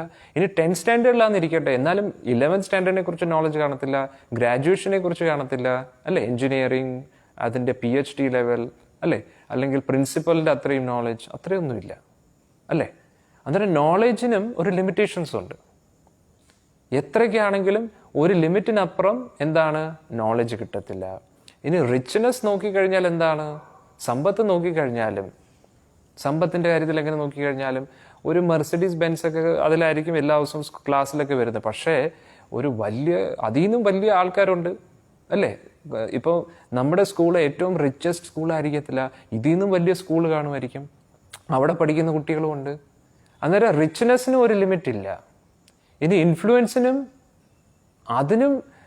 അതും ഒരു വലിയ എല്ലാവരെക്കാട്ടും ഇൻഫ്ലുവൻഷ്യൽ ആണെന്ന് പറയാൻ പറ്റത്തില്ല. കാരണം ഇതിൽ നിന്നും ഇൻഫ്ലുവൻസ് ഉള്ള കൂടുതൽ കുട്ടികൾ കാണും, അല്ലേ? നമ്മൾ TV-യിലൊക്കെ പല ഫേമസ് ആയിട്ടുള്ള കുട്ടികളെ കാണത്തില്ലേ? കുറഞ്ഞ പ്രായം കൊണ്ട് തന്നെ വലിയ വലിയ ഡിഗ്രികളൊക്കെ കംപ്ലീറ്റ് ചെയ്തത്, അവരൊക്കെ കൂടുതൽ ഫേമസ് ആണ്. ഇനി സ്ട്രെങ്തിൻ്റെ കാര്യത്തിൽ തന്നെ നമ്മൾ നോക്കുകയാണെങ്കിലും നല്ല രീതിയിൽ ബ്ലാക്ക് ബെൽറ്റ് അറിയാവുന്ന കുട്ടികൾ, മാർഷൽ ആർട്സിലൊക്കെ നല്ല ഫേമസ്, കളരി ഫൈറ്റൊക്കെ അറിയാവുന്ന കുട്ടികളും, അതിലും ഒരുപാട് വെറൈറ്റീസ് ഉണ്ട് കുട്ടികളിൽ, അല്ലേ? ഇനി ഗുഡ് ലുക്കിങ്ങിൻ്റെ കാര്യത്തിൽ നമ്മൾ നോക്കുകയാണെങ്കിലും ഒരാളെ കാട്ടിയും എത്രയോ ഗുഡ് ലുക്കിംഗ് ആയിട്ടുള്ള എത്രയോ കുട്ടികൾ കാണും.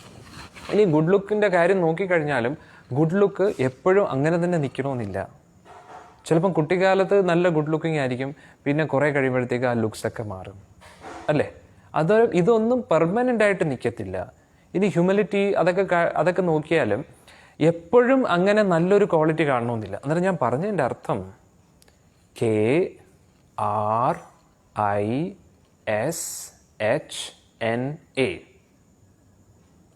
കെ എന്ന് പറഞ്ഞു കഴിഞ്ഞാൽ നോളജ്, ആർ എന്ന് പറഞ്ഞു കഴിഞ്ഞാൽ റിച്ച്നെസ്, ഐ എന്ന് പറഞ്ഞു കഴിഞ്ഞാൽ എന്താണ്?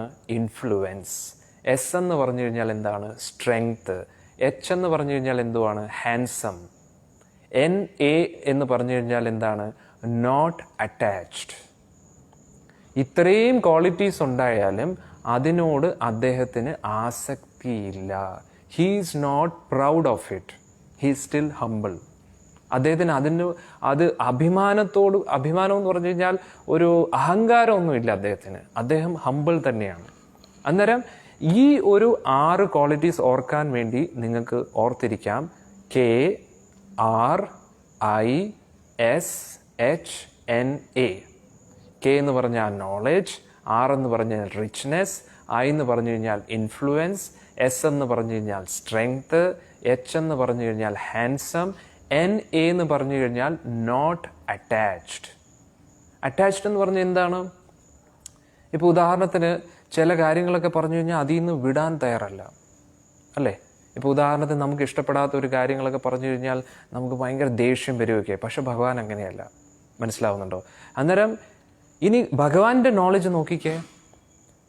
ഭഗവാനെക്കാട്ടി നോളജ് ആർക്കെങ്കിലും ഉണ്ടോ ഈ പ്രപഞ്ചത്തിൽ? അന്നേരം ഭഗവാൻ എന്ന് പറഞ്ഞു കഴിഞ്ഞാൽ ഈ 6 കാര്യങ്ങളും പൂർണ്ണമായിട്ടും ആർക്കുണ്ടോ അദ്ദേഹമാണ് ഭഗവാൻ. അന്നേരം കൃഷ്ണന്റെ നോളജ് ഒന്ന് എടുത്തു നോക്കിക്കേ. അങ്ങനെ ഇരുന്നപ്പോൾ 45 മിനിറ്റ് സംസാരിച്ചതാണ് എന്ത്? ഭഗവത്ഗീത.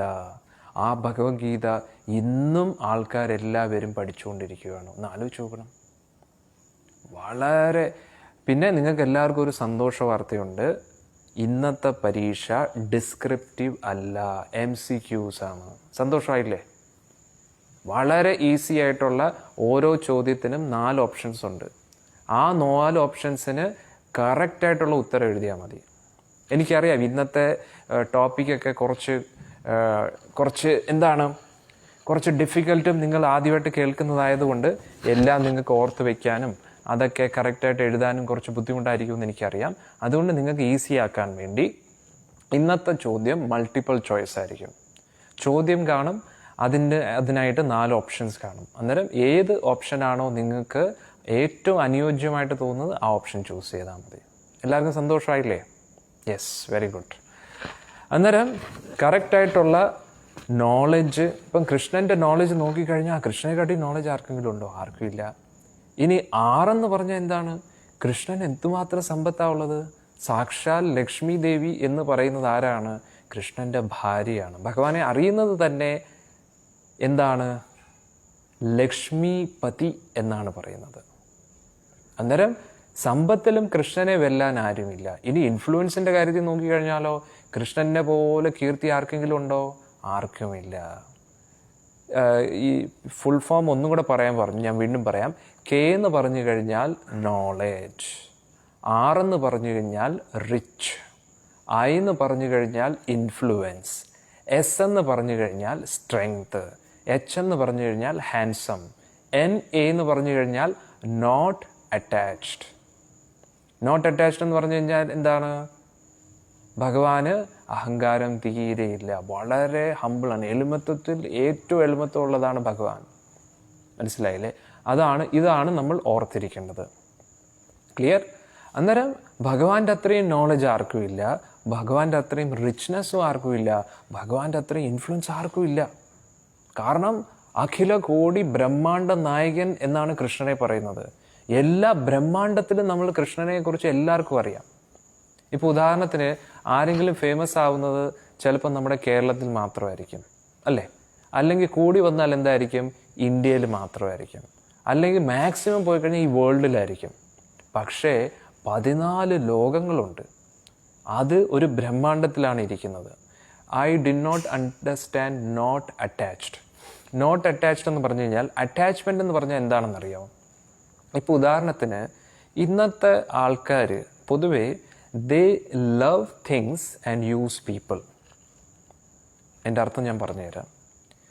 ഒരു ഫോണും ഉണ്ട്, നമ്മുടെ ഫ്രണ്ടും ഉണ്ട്. കൂടുതൽ ഇഷ്ടം ഇന്നത്തെ ആൾക്കാർക്ക് ഫോണിനോടാണ്. ഫോണാണ് എപ്പോഴും കയ്യിൽ ഇങ്ങനെ പിടിച്ചു വെച്ചുകൊണ്ടിരിക്കുന്നത്. വ്യക്തികളോട് ആൾക്കും താല്പര്യമില്ല. മനസ്സിലായില്ലേ? എല്ലാവർക്കും വസ്തുവിനോടാണ് താല്പര്യം, വ്യക്തികളോട് താല്പര്യമില്ല. വ്യക്തികളെക്കുറിച്ച് കെയർ ചെയ്യാതില്ല, അവരെക്കുറിച്ച് കൺസേൺഡ് അല്ല. ഇതൊക്കെയാണ് പ്രശ്നം. അന്നേരം ആസക്തി എന്ന് പറഞ്ഞു കഴിഞ്ഞാൽ എന്താണ്? ഈ പ്രപഞ്ചത്തിലുള്ള വസ്തുക്കളോട് അതിനെക്കുറിച്ച് മാത്രം ചിന്തിക്കുക, തിങ്സിനോട് മാത്രം. അതിനെയാണ്. അത് കുറച്ച് ഹയർ ടോപ്പിക്സ് ആണ്, ക്രമേണ നിങ്ങൾക്ക് മനസ്സിലാവും. അന്നേരം ചുരുക്കത്തിൽ പറഞ്ഞു കഴിഞ്ഞാൽ ഭഗവാന് അഹങ്കാരമില്ല, ഭഗവാന് എളിമത്വമുണ്ട്, ഹ്യൂമിലിറ്റി. ഇത് ഓർത്താൽ മതി. Not attached. ആസക്തൻ എന്ന് പറഞ്ഞു കഴിഞ്ഞാൽ എന്താണെന്നറിയാം? ഇപ്പം ധൃതരാഷ്ട്രന്റെ കാര്യം നോക്കിക്കഴിഞ്ഞാൽ എന്താണ്? മക്കളെല്ലാവരും മരിച്ചു, എന്നിട്ടും ആ രാഷ്ട്രത്തിനോടുള്ള സ്നേഹം വിടാൻ തയ്യാറല്ല. അതിൽ തന്നെ പിടിച്ചും മുറുകി ഇങ്ങനെ ഇരിക്കുവാണ്. എൻ്റെ രാജ്യം, മക്കൾ പോയാലും എന്ത് യുദ്ധം നടന്നാലും ഈ രാജ്യം ഞാൻ വിട്ടുകൊടുക്കത്തില്ല. ഇതിനെയാണ് ആസക്തി എന്ന് പറയുന്നത്. പക്ഷെ ഭഗവാൻ അങ്ങനെയല്ല. മനസ്സിലായില്ലേ?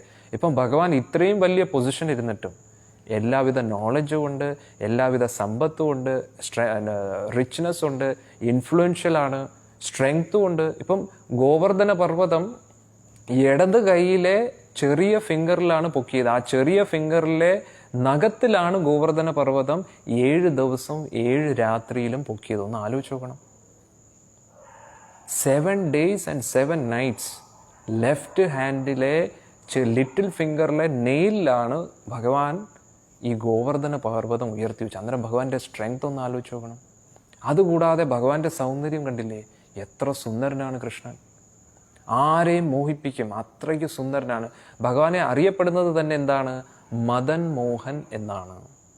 ആരെയും മോഹിപ്പിക്കും കൃഷ്ണൻ അദ്ദേഹത്തിൻ്റെ ആ സൗന്ദര്യം കൊണ്ട്. He's the most handsome. മനസ്സിലായില്ലേ? ഇനി KRISH ഹാൻസം, NA എന്ന് പറഞ്ഞു കഴിഞ്ഞാൽ ഇത്രയും ക്വാളിറ്റീസ് കൃഷ്ണൻ ഉണ്ടായിട്ടും കൃഷ്ണൻ എന്താണ്? അർജുൻ്റെ ഡ്രൈവർ ആവാൻ തയ്യാറായി, ഒരു ചാരിയറ്റ് ഡ്രൈവർ ആവാൻ തയ്യാറായി. ഒന്ന് ആലോചിച്ച് നോക്ക്. ഇപ്പം നമ്മൾ നല്ല ഫേമസ് ആയിട്ടുള്ള നടൻ, അവരോട് നമ്മൾ പറയുവാണ് എൻ്റെ കാർ ഓട്ടിക്കുമോ എന്ന് പറഞ്ഞാൽ അദ്ദേഹം ഒന്ന് ഓട്ടിക്കുമോ? ഒരിക്കലും ഓട്ടിക്കത്തില്ല, അല്ലേ? ഭഗവാൻ ഇത്രയും പവർഫുൾ ആയിട്ടും എന്താണ് ഭഗവാൻ ചെയ്യുന്നത്? വളരെ ഇത്രയും ഹമ്പിളായിട്ട് വന്നിട്ട് അർജുനോടുള്ള സ്നേഹം കൊണ്ട് അർജുൻ്റെ ആ രഥം ഓടിക്കാനും തയ്യാറായി. അതാണ് ഭഗവാന്റെ ക്വാളിറ്റി. അന്നേരം ഭഗവാൻ എന്ന് പറഞ്ഞു കഴിഞ്ഞാൽ ഭഗം പൂർണ്ണമായിട്ടുള്ള ആള്. അന്നേരം ഭഗവാന്റെ അത്രയും നോളജ് ആർക്കില്ല, ഭഗവാന്റെ അത്രയും റിച്ച്നെസ് ആർക്കും ഇല്ല, ഭഗവാന്റെ അത്രയും ഇൻഫ്ലുവൻസും ആർക്കും ഇല്ല, ഭഗവാന്റെ അത്രയും സ്ട്രെങ്ത്തും ആർക്കും ഇല്ല, ഭഗവാന്റെ അത്രയും ഹാൻസമും ആരുമല്ല, ഭഗവാന്റെ അത്രയും ഹ്യൂമിലിറ്റിയും ആർക്കും ഇല്ല. അതുകൊണ്ടാണ് കൃഷ്ണൻ ഭഗവാനാണെന്ന് പറയുന്നത്. ഓക്കെ, എല്ലാം ക്ലിയർ ആയെന്ന് വിചാരിക്കുന്നു. ഇത് മനസ്സിലായില്ലെങ്കിൽ ഒന്നും കൂടെ കേൾക്കുക, നിങ്ങൾക്ക് തീർച്ചയായിട്ടും മനസ്സിലാവും. നല്ല ശ്രദ്ധയോടുകൂടി കേൾക്കുക. ഓക്കെ, വളരെ ക്ലിയർ ആണ്, വളരെ സിമ്പിളാണ്.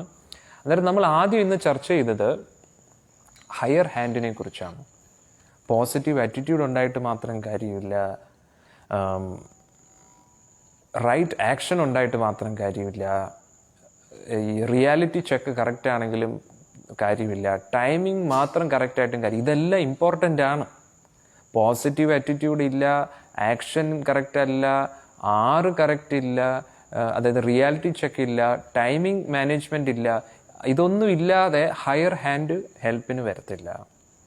Do your best, leave the rest. മനസ്സിലായില്ലേ? നിങ്ങൾ നിങ്ങളുടെ ഭാഗം കറക്റ്റായിട്ട് ചെയ്യുമ്പോൾ ഹയർ ഹാൻഡിൻ്റെ കാര്യങ്ങൾ ചെയ്യും. അതാണ് ഞാൻ ഇവിടെ പറയാൻ ഉദ്ദേശിക്കുന്നത്. അന്നേരം നിങ്ങൾ നിങ്ങളുടെ ഭാഗത്തുനിന്ന് എല്ലാം ചെയ്തു, പക്ഷേ ഹയർ ഹാൻഡ് ഒന്നും ചെയ്തില്ലെങ്കിൽ എന്ത് പറ്റും? ഒന്നും വർക്കാവത്തില്ല. അന്നേരം നമ്മൾ ആദ്യം പഠിച്ചു ഈ ഹയർ ഹാൻഡ് എന്താണ്? ഭഗവാനാണ്. എങ്ങനെയാണോ ഒരു മുത്തിനകത്ത് ഒരു മുത്തുമാലയിൽ എങ്ങനെയാണോ ത്രെഡ് എല്ലാം കണക്ട് ചെയ്യുന്നത്, അതേപോലെ ഭഗവാൻ ഈ പ്രപഞ്ചത്തെ കണക്ട് ചെയ്ത് വെച്ചിരിക്കുകയാണ്. അതിന് പല പല ഉദാഹരണങ്ങൾ നമ്മൾ പഠിച്ചു. ഒരു കുട്ടിയും അച്ഛൻ്റെയും കഥ പറഞ്ഞു, അല്ലേ? അതെല്ലാം നമ്മൾ പഠിച്ചു. എന്നിട്ട് മറ്റ് മതഗ്രന്ഥങ്ങളിലൊക്കെ എന്തുകൊണ്ട് ഈശ്വരനെ കുറിച്ച് ക്ലിയർലി പറയുന്നില്ല? പക്ഷെ അതും നമ്മളുമായിട്ട് വ്യത്യാസമില്ല, അത് കോമ്പറ്റീഷൻ അല്ല. അവർ പറയുന്നതും കറക്റ്റാണ്. ആ ബൈബിളിലായാലും ഖുറാനിലായാലും എല്ലാം പറയുന്നത് കറക്റ്റാണ്. ടൈം പ്ലേസ് സർക്കംസ്റ്റൻസ് അനുസരിച്ച്, സമയം സാഹചര്യം അനുസരിച്ച് ഓരോ വ്യക്തികൾക്കായിട്ട് പറഞ്ഞ കാര്യങ്ങളാണ്. അത് കറക്റ്റാണ്, അത് തെറ്റൊന്നുമില്ല. അന്നേരം അതിനെ കുറച്ച് ഡീപ്പായിട്ട് നമ്മൾ സ്റ്റഡി ചെയ്യുകയാണ്. നമ്മുടെ സനാതന ധർമ്മത്തിൽ ഇത്രയും ദേവന്മാരുണ്ട്. അവരൊക്കെ ആരാണ്? ഓരോരോ ഡിപ്പാർട്ട്മെന്റ് ഹാൻഡിൽ ചെയ്യുന്ന വലിയ പവർഫുൾ ആയിട്ടുള്ള ദേവന്മാരാണ്. ഇവരെ എല്ലാവരെയും കൺട്രോൾ ചെയ്യുന്ന ആരാണ്? ബ്രഹ്മ വിഷ്ണു മഹേശ്വരന്മാരാണ്. ബ്രഹ്മാവ് സൃഷ്ടി ചെയ്യുന്നു, വിഷ്ണു പരിപാലനം ചെയ്യുന്നു, മഹാദേവൻ സംഹാരം ചെയ്യുന്നു. അന്നേരം ഈ പരിപാലനമാണ് ഏറ്റവും ഇമ്പോർട്ടൻ്റ് ആയിട്ടുള്ള വർക്ക്. അത് ഈശ്വരൻ സ്വയം ഏറ്റെടുക്കുകയാണ്. അന്നേരം ഈശ്വരൻ എന്ന് പറയുന്ന ആരാണ്? ഭഗവാൻ എന്ന സംബോധനയ്ക്ക് അർഹനായിട്ടുള്ള വ്യക്തി. അന്നേരം ധനവാനെന്ന് കേട്ടു, ബലവാനെന്ന് കേട്ടു, അങ്ങനെ കുറേ കാര്യങ്ങൾ നമ്മൾ പഠിച്ചു. ഭാഗ്യവാനെന്ന് കേട്ടു. അന്നേരം ഭഗവാൻ എന്ന ശബ്ദത്തിന്റെ അർത്ഥം എന്താണ്? ഭഗം പൂർണ്ണമായിട്ടുള്ള വ്യക്തിയാണ് ഭഗവാൻ എന്ന് പറയുന്നത്. അന്നേരം ഈ ഭഗവാൻ എന്ന് പറയുന്നത് എന്താണ്? ഐശ്വര്യം. 6 തരത്തിലുള്ള ആരെയും ആകർഷിപ്പിക്കുന്ന ഒരു ക്വാളിറ്റീസ്. ഈ 6 ക്വാളിറ്റീസ് ആരിലാണോ പൂർണ്ണമായിട്ടുള്ളത് ആ വ്യക്തിയാണ് ഭഗവാൻ എന്ന് പറയുന്നത്. അത് ഏതൊക്കെയാണ് 6 ക്വാളിറ്റീസ്? നോളജ്, റിച്ച്നെസ്, ഇൻഫ്ലുവൻസ്, അതുകൂടാതെ സ്ട്രെങ്ത്, ഹാൻസം, നോട്ട് അറ്റാച്ച്ഡ്, അതായത് ഹ്യൂമിലിറ്റി, എളിമത്വം. ഇത്രയും വലിയ പൊസിഷനിലിരുന്നിട്ടും നമ്മുടെ ഏത് സഹായത്തിനും നമ്മൾ ഭഗവാനെ വിളിക്കുമ്പോൾ ഭഗവാൻ നമ്മുടെ കൂട്ടത്തിൽ വരും. ഇതാണ് ഭഗവാന്റെ ക്വാളിറ്റി. അന്നേരം ഈ 6 ക്വാളിറ്റിയും പൂർണ്ണമായിട്ടുള്ളത് ആരുടെ കയ്യിലാണ്? ഭഗവാൻ കൃഷ്ണന്റെ കയ്യിലാണ്. അതുകൊണ്ടാണ് കൃഷ്ണനെ ഭഗവാൻ എന്ന് പറയുന്നത്. ഇനി ഭഗവത്ഗീതയിലും നമ്മൾ നോക്കിക്കഴിഞ്ഞാൽ വ്യാസദേവൻ, ഇത്രയും സ്കോളറായിട്ടുള്ള വ്യാസദേവൻ, നമ്മുടെ എല്ലാ ഗ്രന്ഥങ്ങളും എഴുതിയ അദ്ദേഹമാണ്. അദ്ദേഹം കൃഷ്ണൻ എന്തെങ്കിലും പറയുമ്പോൾ എന്താണ് പറയുന്നത്? ഭഗവാൻ ഉവാച. നിങ്ങൾ ഭഗവത്ഗീത എടുത്ത് നോക്കൂ, അതിലെല്ലാം ഭഗവാൻ ഉവാച എന്നാണ് പറയുന്നത്. ഭഗവാൻ പറയുന്നു എന്നാണ്, കൃഷ്ണ ഉവാച എന്നല്ല പറയുന്നത്. കാരണം ആ ഒരു ഡെസിഗ്നേഷൻ, ആ ഒരു പൊസിഷൻ, ഭഗവാന്റെ ആ പൊസിഷനെ കുറിച്ചാണ് പറയുന്നത്. കൃഷ്ണന്റെ പൊസിഷൻ ഭഗവാന്റെ പൊസിഷനാണ് എന്നാണ് അവിടെ പറയുന്നത്. ഓക്കെ, ഇതാണ് കൃഷ്ണനെ കുറിച്ച് നമ്മൾ മനസ്സിലാക്കുന്നത്. അന്നേരം എന്തുകൊണ്ട് ഈ ഹയർ ഹാൻഡ് നമ്മുടെ ജീവിതത്തിൽ വേണം എന്നതിനെ കുറിച്ചാണ് ഇനി നമ്മൾ ചർച്ച ചെയ്യാൻ പോകുന്നത്. വളരെ ഇമ്പോർട്ടൻ്റ് ആണ്, നിങ്ങൾ ശ്രദ്ധിച്ചു കേൾക്കണം. ഇത് വളരെ ഇമ്പോർട്ടൻ്റ് ആണ്. ഒരു കുട്ടി ചോദിക്കുന്നു, ഡസ് കൃഷ്ണ ഹാവ് 8 സിദ്ധീസ്? ഈ സിദ്ധികൾ കിട്ടണമെങ്കിൽ യോഗ പ്രാക്ടീസ് ചെയ്യണം. ഓക്കെ, അന്നേരം യോഗ പ്രാക്ടീസ് ചെയ്ത ഒരാൾക്ക് യോഗയുടെ ഏറ്റവും പെർഫെക്ഷനിലാണ്. ഓരോ പെർഫെക്ഷൻ കഴിയുമ്പോഴാണ് ഓരോ സിദ്ധികൾ കിട്ടുന്നത്. ആ യോഗികളുടെ ഈശ്വരനാണ് കൃഷ്ണൻ. എത്ര യോഗേശ്വരോ കൃഷ്ണോ എന്ന് ഭഗവത്ഗീത പറയുന്നുണ്ട്. അതായത് ഈ യോഗികൾക്ക് സിദ്ധി കൊടുക്കുന്ന ആള് കൃഷ്ണനാണ്. അന്നേരം പിന്നെ അദ്ദേഹത്തിന് സിദ്ധി ഇല്ലാതിരിക്കുമോ? സിദ്ധി കൊടുക്കുന്ന ആളെ അദ്ദേഹമാണ്. പിന്നെ എന്തെങ്കിലും പറയേണ്ട ആവശ്യമുണ്ടോ? എല്ലാ സ്ട്രെങ്ത്തും എല്ലാ പവറും പൂർണ്ണമായിട്ട് കൃഷ്ണനിലുണ്ട്. അത് മഹാഭാരതത്തിന്റെ ക്ലാസ് നമ്മൾ എടുക്കുമ്പോൾ നമുക്ക് എല്ലാവർക്കും മനസ്സിലാവും. ഓക്കെ, ഇനി മുന്നോട്ട് നമുക്ക് മഹാഭാരതം എടുക്കാം. അന്നേരം അർജുന്റെ കാര്യം നമ്മൾ നോക്കിക്കഴിഞ്ഞാൽ അർജുൻ്റെ ഉള്ളിൽ പോസിറ്റീവ് ആറ്റിറ്റ്യൂഡ് ഉണ്ടോ? തീർച്ചയായിട്ടും ഉണ്ട്. നമ്മൾ പഠിച്ചു, പോസിറ്റീവ് ആറ്റിറ്റ്യൂഡിന് നല്ല മൈൻഡ് കൺട്രോൾ വേണം, ആത്മീയ ജ്ഞാനം വേണം. ഞാൻ ശരീരമല്ല ആത്മാവാണെന്നുള്ള ഒരു ജ്ഞാനം വേണം. അർജുൻ്റെ ഉള്ളിൽ അതുണ്ടോ? തീർച്ചയായിട്ടും ഉണ്ട്. അതുകൊണ്ടല്ലേ അതെങ്ങനെ നമുക്ക് മനസ്സിലാക്കാം? ഒരു കിളിയുടെ ഉദാഹരണം നമ്മൾ പറഞ്ഞിരുന്നു, അല്ലേ? ആ കിളിയിൽ ഫോക്കസ് ചെയ്തപ്പോഴേ നമുക്കറിയാം അർജുൻ്റെ ഉള്ളിൽ എത്രത്തോളം മൈൻഡ് കൺട്രോൾ ഉണ്ട്, എത്രത്തോളം പോസിറ്റീവ് ആറ്റിറ്റ്യൂഡ് ഉണ്ടെന്ന്, അല്ലേ? അത് നമ്മൾ പഠിച്ചു. ഇനി അർജുൻ ചെയ്യേണ്ട കാര്യമേ ചെയ്യത്തുള്ളൂ, ചെയ്യാൻ പാടില്ലാത്ത കാര്യങ്ങൾ ചെയ്യത്തില്ല.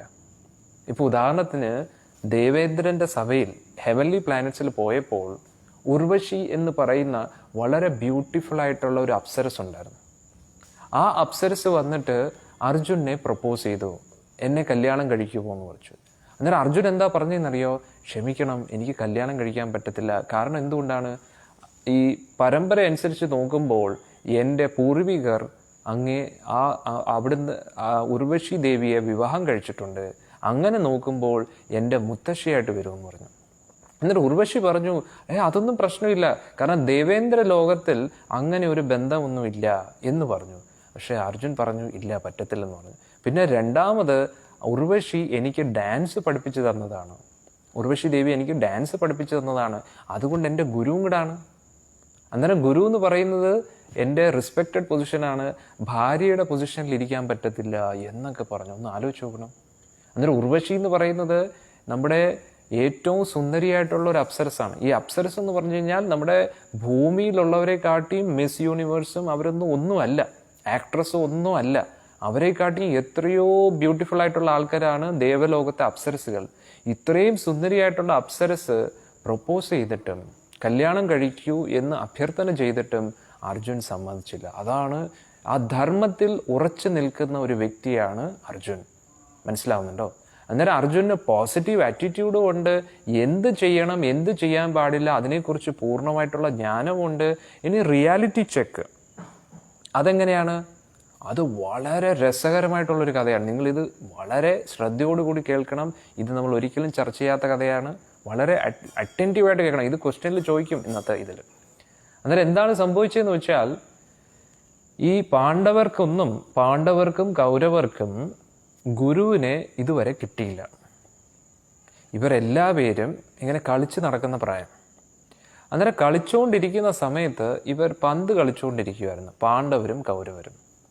അന്നേരം ആ സമയത്ത് എന്തായി, കളിയുടെ ഇടയിൽ ഈ പന്ത് ഒരു കിണറ്റിലേക്ക് വീണു.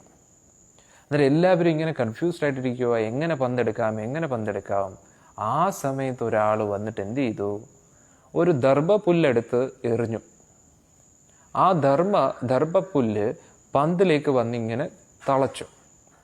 എന്നിട്ട് വീണ്ടും ഒരു ദർഭ എടുത്തിട്ട് എന്ത് ചെയ്തു, വീണ്ടും എറിഞ്ഞു. ആ ദർഭപ്പുല്ല് ആദ്യത്തെ ദർഭപ്പുല്ലിന്റെ പുറയിൽ പോയി തളച്ചു. അങ്ങനെ ദർഭ കൊണ്ട് ഒരു ചെയിൻ ഓഫ് ദർഭപ്പുല്ല് ഇങ്ങനെ ക്രിയേറ്റ് ചെയ്തിട്ട് ഏറ്റവും മുകളിൽ നിന്നിട്ട് എന്ത് ചെയ്തു, ആ ദർഭപ്പുല്ല് ഇങ്ങനെ വെച്ച് ആ പന്തിനെ പുറത്തെടുത്തു. ഒന്ന് ആലോചിച്ച് നോക്കണം. അന്നേരം ഇത് കണ്ടപ്പോൾ എല്ലാ കുട്ടികളും അത്ഭുതപരമായിട്ട് നോക്കി. പക്ഷെ പന്ത് കിട്ടിയ സന്തോഷത്തിൽ എന്ത് ചെയ്തു, എല്ലാവരും കളിക്കാൻ പോയി. പക്ഷെ അർജുൻ എന്താണ് ചെയ്തത്? അർജുൻ ചിന്തിക്കുമായിരുന്നു, ഇദ്ദേഹത്തെ പോലെ ഒരു ഗുരുവിനെ എനിക്ക് കിട്ടിയിരുന്നെങ്കിൽ എന്ത് നല്ലതായിരുന്നേനെ എന്നാണ് അദ്ദേഹം ചിന്തിച്ചത്. ഒന്ന് ആലോചിച്ച് നോക്കണം. ബാക്കി കുട്ടികളെല്ലാം എന്ത് ചെയ്തു, കളിയിലേക്ക് അങ്ങ് പോയി.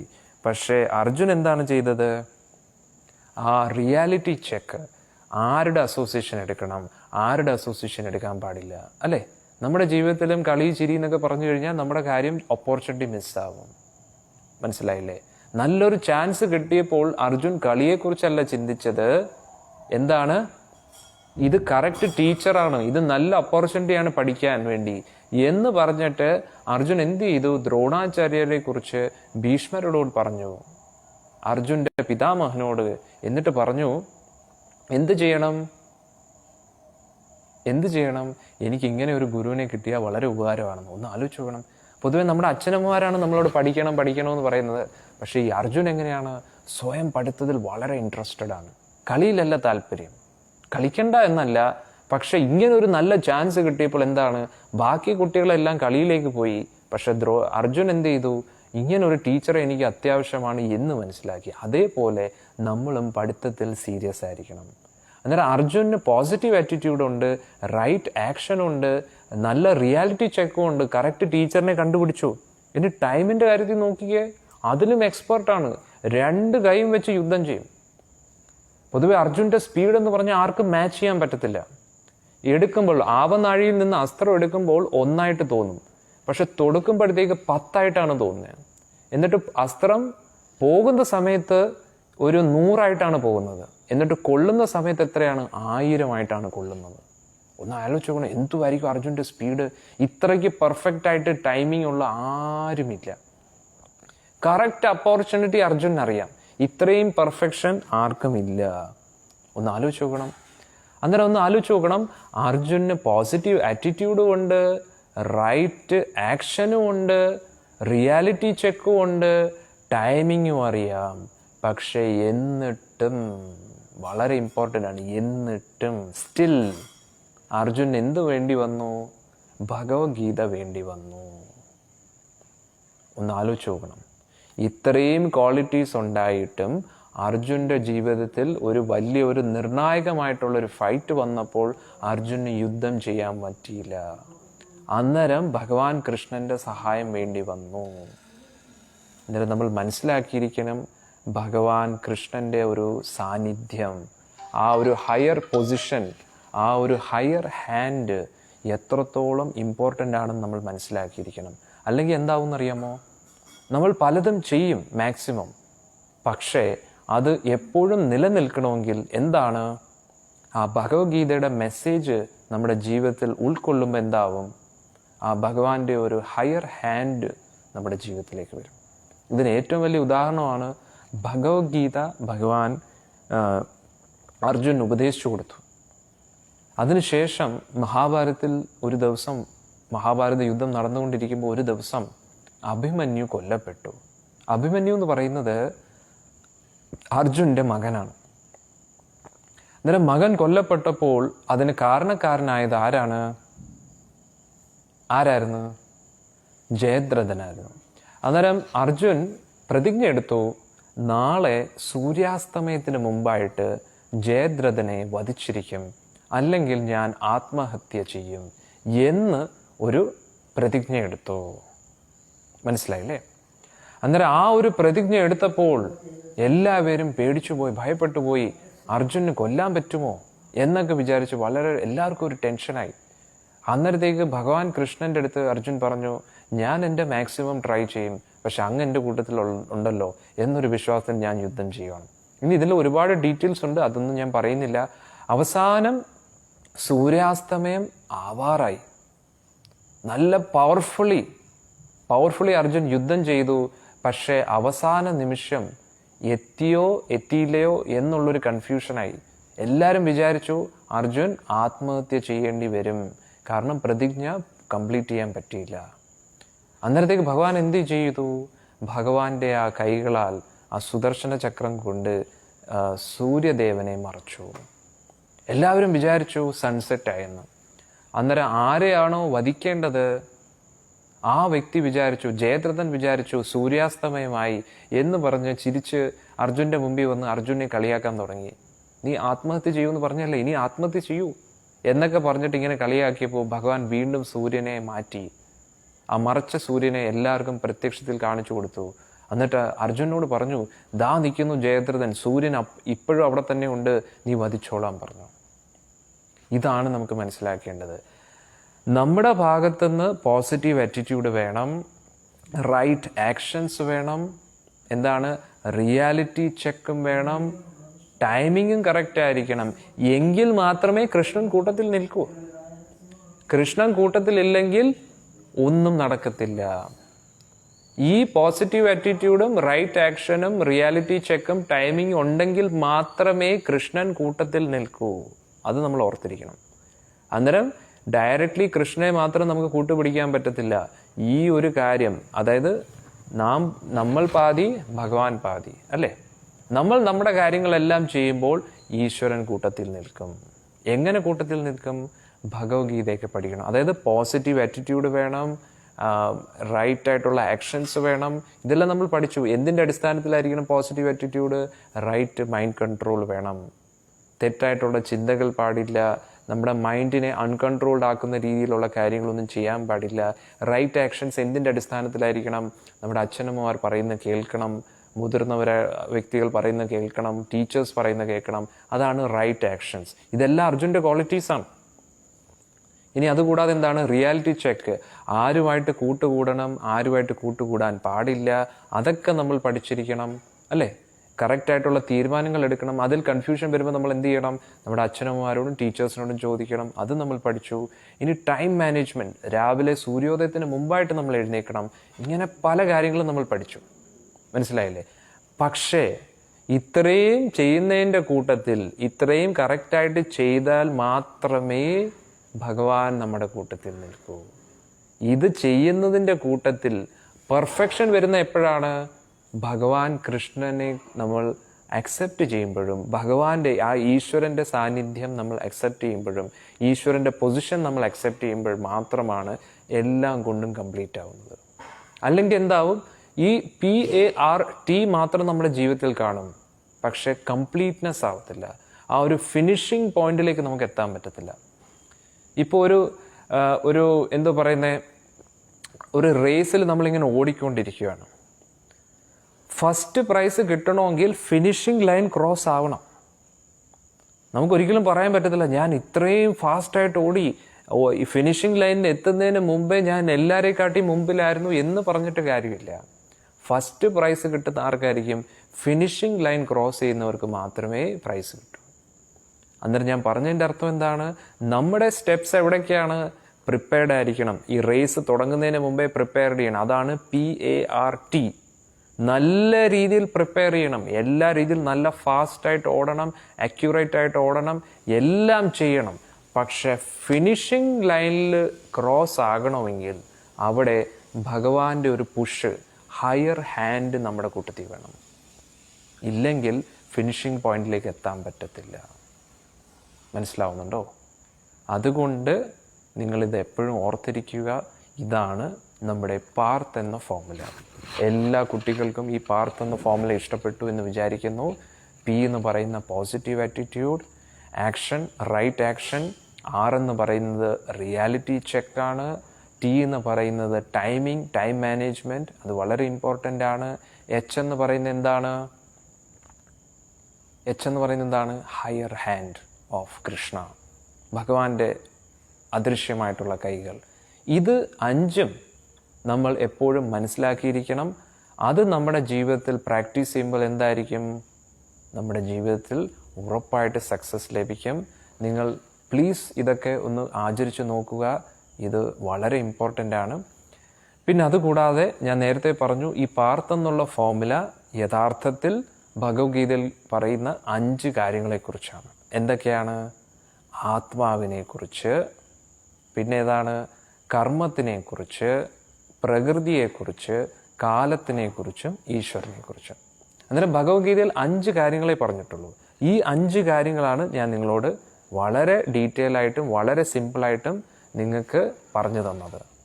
അതായത് ഭഗവത്ഗീതയെക്കുറിച്ച് നിങ്ങൾ ഇനി ആരോട് എന്ത് വേണമെങ്കിലും ആരെങ്കിലും നിങ്ങളോട് ചോദിക്കുകയാണ്, ഭഗവത്ഗീത നിങ്ങൾക്ക് അറിയാം, പിന്നെ ധൈര്യമായിട്ട് നിങ്ങൾക്ക് പറയാം എനിക്ക് ഭഗവത്ഗീത അറിയാം.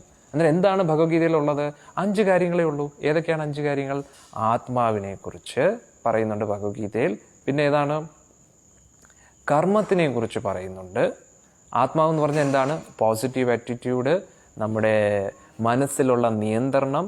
നമ്മൾ ശരീരമല്ല ആത്മാവാണെന്ന് പഠിക്കണം. അതാണ് ഈ ആത്മാവിൻ്റെ ജ്ഞാനത്തിൽ നിന്ന് ഉദ്ദേശിക്കുന്നത്. പിന്നെന്താണ്? കർമ്മം, എന്ത് ചെയ്യണം, എന്ത് ചെയ്യാൻ പാടില്ല. അതാണ് നമ്മൾ അടുത്ത ദിവസം പഠിച്ചത്. ആക്ഷൻ, അത് കർമ്മം എന്ന് പറയും. ഇനി എന്താണ് പഠിച്ചത്? റിയാലിറ്റി ചെക്ക്, അതായത് സാഹചര്യങ്ങൾ, പ്രകൃതി, നമ്മൾ ആരുമായിട്ട് അസോസിയേറ്റ് ചെയ്യണം, ത്രിഗുണങ്ങളെക്കുറിച്ചും അതൊക്കെയാണ് നമ്മൾ പഠിച്ചത്. ഇനി T എന്ന് പറയുമ്പോൾ എന്താണ്? ടൈമിങ്. ഏത് ടൈം മാനേജ്മെൻറ്റ് വളരെ ഇമ്പോർട്ടൻ്റ് ആണ്. കാലത്തിൻ്റെ നിയന്ത്രണത്തെ കുറിച്ചൊക്കെ നമ്മൾ പഠിച്ചു. ഇനി H എന്ന് പറയുന്നത് എന്താണ്? ഈശ്വരനെ കുറിച്ച്, ഹയർ ഹാൻഡ്. അന്നേരം എപ്പോഴും ഈ 5 കാര്യങ്ങൾ നമ്മൾ ഓർത്തിരിക്കുക, വളരെ ഇമ്പോർട്ടൻ്റ് ആണ്. ഈ 5 കാര്യങ്ങൾ നിങ്ങളുടെ ജീവിതത്തിൽ ആചരിക്കുകയാണെങ്കിൽ, ഈ ഭഗവത്ഗീതയുടെ 700 ശ്ലോകങ്ങളുണ്ട്, 18 അധ്യായങ്ങളും. ഈ 18 അധ്യായത്തിലെ 700 ശ്ലോകത്തിലെ ഏത് ശ്ലോകം നിങ്ങൾ എടുത്തു നോക്കിയാലും ഈ 5 കാര്യത്തിലെ ഏതെങ്കിലും ഒരു കാര്യത്തെക്കുറിച്ചോ അല്ലെങ്കിൽ 1-2 കാര്യത്തെക്കുറിച്ചായിരിക്കും പറയുന്നത്. അതുകൊണ്ട് ഇനി നിങ്ങൾ ഭഗവത്ഗീത തുറന്ന് നോക്കിക്കഴിഞ്ഞാൽ വളരെ ഈസി ആയിരിക്കും, വളരെ ഈസി ആയിട്ട് നിങ്ങൾക്ക് മനസ്സിലാവും. അല്ലാതെ നിങ്ങൾ ഡയറക്റ്റ്ലി പഠിക്കുമ്പോൾ വളരെ ബുദ്ധിമുട്ടായിരിക്കും. പക്ഷെ ഇപ്പോൾ നിങ്ങൾക്ക് ഈസിയാണ്. കാരണം ഏത് ശ്ലോകം എടുത്താലും നിങ്ങൾ അതിനെക്കുറിച്ച് ചിന്തിച്ചാൽ മതി. ഇത് P യെ കുറിച്ചാണോ പറയുന്നത്, A യെ കുറിച്ചാണോ, R നെ കുറിച്ചാണോ, T യെ കുറിച്ചാണോ, H നെ കുറിച്ചാണോ? ഏത് ശ്ലോകം നിങ്ങൾ വേണമെങ്കിൽ ടെസ്റ്റ് ചെയ്ത് നോക്കൂ. What is the full form of Krishna? ഇപ്പം നമ്മൾ പഠിച്ചു. K എന്ന് പറഞ്ഞാൽ നോളജ്, റിച്ച്നെസ്, പിന്നെന്താണ്? ഇൻഫ്ലുവൻഷ്യൽ, പിന്നെന്താണ്? Strength, handsome, not attached. ഇതാണ് നമ്മൾ പഠിച്ചത്. അന്നേരം ഭഗവത്ഗീത, ഇനി നിങ്ങളെല്ലാവരും ഭഗവത്ഗീത പണ്ഡിതനാണ്, ധൈര്യമായിട്ടിരുന്നോളൂ. ഇനി ഭഗവത്ഗീത എന്ന് പറഞ്ഞാൽ നിങ്ങൾക്ക് വളരെ ഈസിയും നിങ്ങളുടെ ഫേവറേറ്റ് ബുക്കുമാണ്. നിങ്ങൾ വളരെ പവർഫുള്ളാണ്. കാരണം എന്താണ്, ഇനി ഭഗവത്ഗീതയുടെ 700 ശ്ലോകത്തിലെ ഏത് ശ്ലോകം എടുത്താലും നിങ്ങൾക്ക് വളരെ ഈസി ആയിട്ട് മനസ്സിലാകും. ഈ ശ്ലോകത്തിൽ പിയെ കുറിച്ചാണോ പറയുന്നത്, എയെ കുറിച്ചാണോ പറയുന്നത്, ആറിനെ കുറിച്ചാണോ, ടിയെ കുറിച്ചാണോ, എച്ചിനെ കുറിച്ചാണോ, എപ്പോഴും ഓർത്തിരുന്നാൽ മതി. വളരെ ഈസിയാണ്. അന്നേരം ഇതിനനുസരിച്ച് ഓരോ ശ്ലോകവും നിങ്ങൾ പഠിച്ചിട്ട് പി ഫാക്ടർ ഇംപ്രൂവ് ചെയ്യാൻ പറ്റും. ഇപ്പോൾ ഉദാഹരണത്തിന് പോസിറ്റീവ് ആറ്റിറ്റ്യൂഡിൻ്റെ കുറച്ച് വശങ്ങളെ ഞാൻ നിങ്ങൾക്ക് വേണ്ടി പറഞ്ഞു തന്നത്, കാരണം 1 മണിക്കൂറേ ഉള്ളൂ അല്ലേ. അന്നേരം നിങ്ങൾ ഭഗവത്ഗീതയിൽ നോക്കിക്കഴിഞ്ഞാൽ ഈ പോസിറ്റീവ് ആറ്റിറ്റ്യൂഡിനെ കുറിച്ച് 100 കാര്യങ്ങൾ പറഞ്ഞു കാണും. മനസ്സിലായില്ലേ? ഇനി ആക്ഷൻ, കർമ്മത്തിനെ കുറിച്ച് 100 കാര്യം ഭഗവാൻ പറഞ്ഞു കാണും. ഇനി ആറിനെ കുറിച്ച്, റിയാലിറ്റി ചെക്കിനെ കുറിച്ച് ഒരുപാട് കാര്യങ്ങൾ ഭഗവാൻ ഭഗവത്ഗീതയിൽ പറഞ്ഞിട്ടുണ്ട്. അതുകൂടാതെ ടൈമിംഗ്, കാലത്തിന്റെ പ്രഭാവത്തെക്കുറിച്ചും കാലം എങ്ങനെയാണ് നമ്മളെ കൺട്രോൾ ചെയ്യുന്നതും എന്നതിനെക്കുറിച്ചും ഒരുപാട് കാര്യങ്ങൾ ഭഗവത്ഗീത പറഞ്ഞിട്ടുണ്ട്. ഇനി ഈശ്വരനെ കുറിച്ചും ഒരുപാട് കാര്യങ്ങൾ ഭഗവത്ഗീത പറയുന്നുണ്ട്. അന്നേരം ഇനി എന്ത് ചെയ്യണം, എപ്പോഴൊക്കെയാണോ നിങ്ങൾക്ക് ഭഗവത്ഗീത പഠിക്കേണ്ടത്, എന്ത് ചെയ്യണം, എന്തെങ്കിലും ഇങ്ങനെ തുറന്നു നോക്കിയിട്ട് ഇത് ഏതിനെ കുറിച്ചാണ് ഇങ്ങനെ അനലൈസ് ചെയ്ത് പഠിക്കുമ്പോൾ നിങ്ങൾക്ക് വളരെ ഇൻട്രസ്റ്റിംഗ് ആയിരിക്കും ഭഗവത്ഗീത. ഓക്കെ, ഇത്രയാണ് നമ്മൾ ചർച്ച ചെയ്തത്. വളരെ ഇൻട്രസ്റ്റിംഗ് ജേർണി ആയിരുന്നു. 5 ദിവസം നമ്മളെല്ലാവരും ഒന്നിച്ചൊരു യാത്രയായിരുന്നു. എല്ലാവർക്കും സന്തോഷമായെന്ന് വിചാരിക്കുന്നു. നമ്മൾ പിരിയുകയല്ല. ഇനിയും നമുക്ക് ഒരുപാട് ഇനി മുന്നോട്ട് മഹാഭാരതം അല്ലെങ്കിൽ വൈദിക് കോസ്മോളജി അങ്ങനെ പല പല കാര്യങ്ങളും ചർച്ച ചെയ്യാം.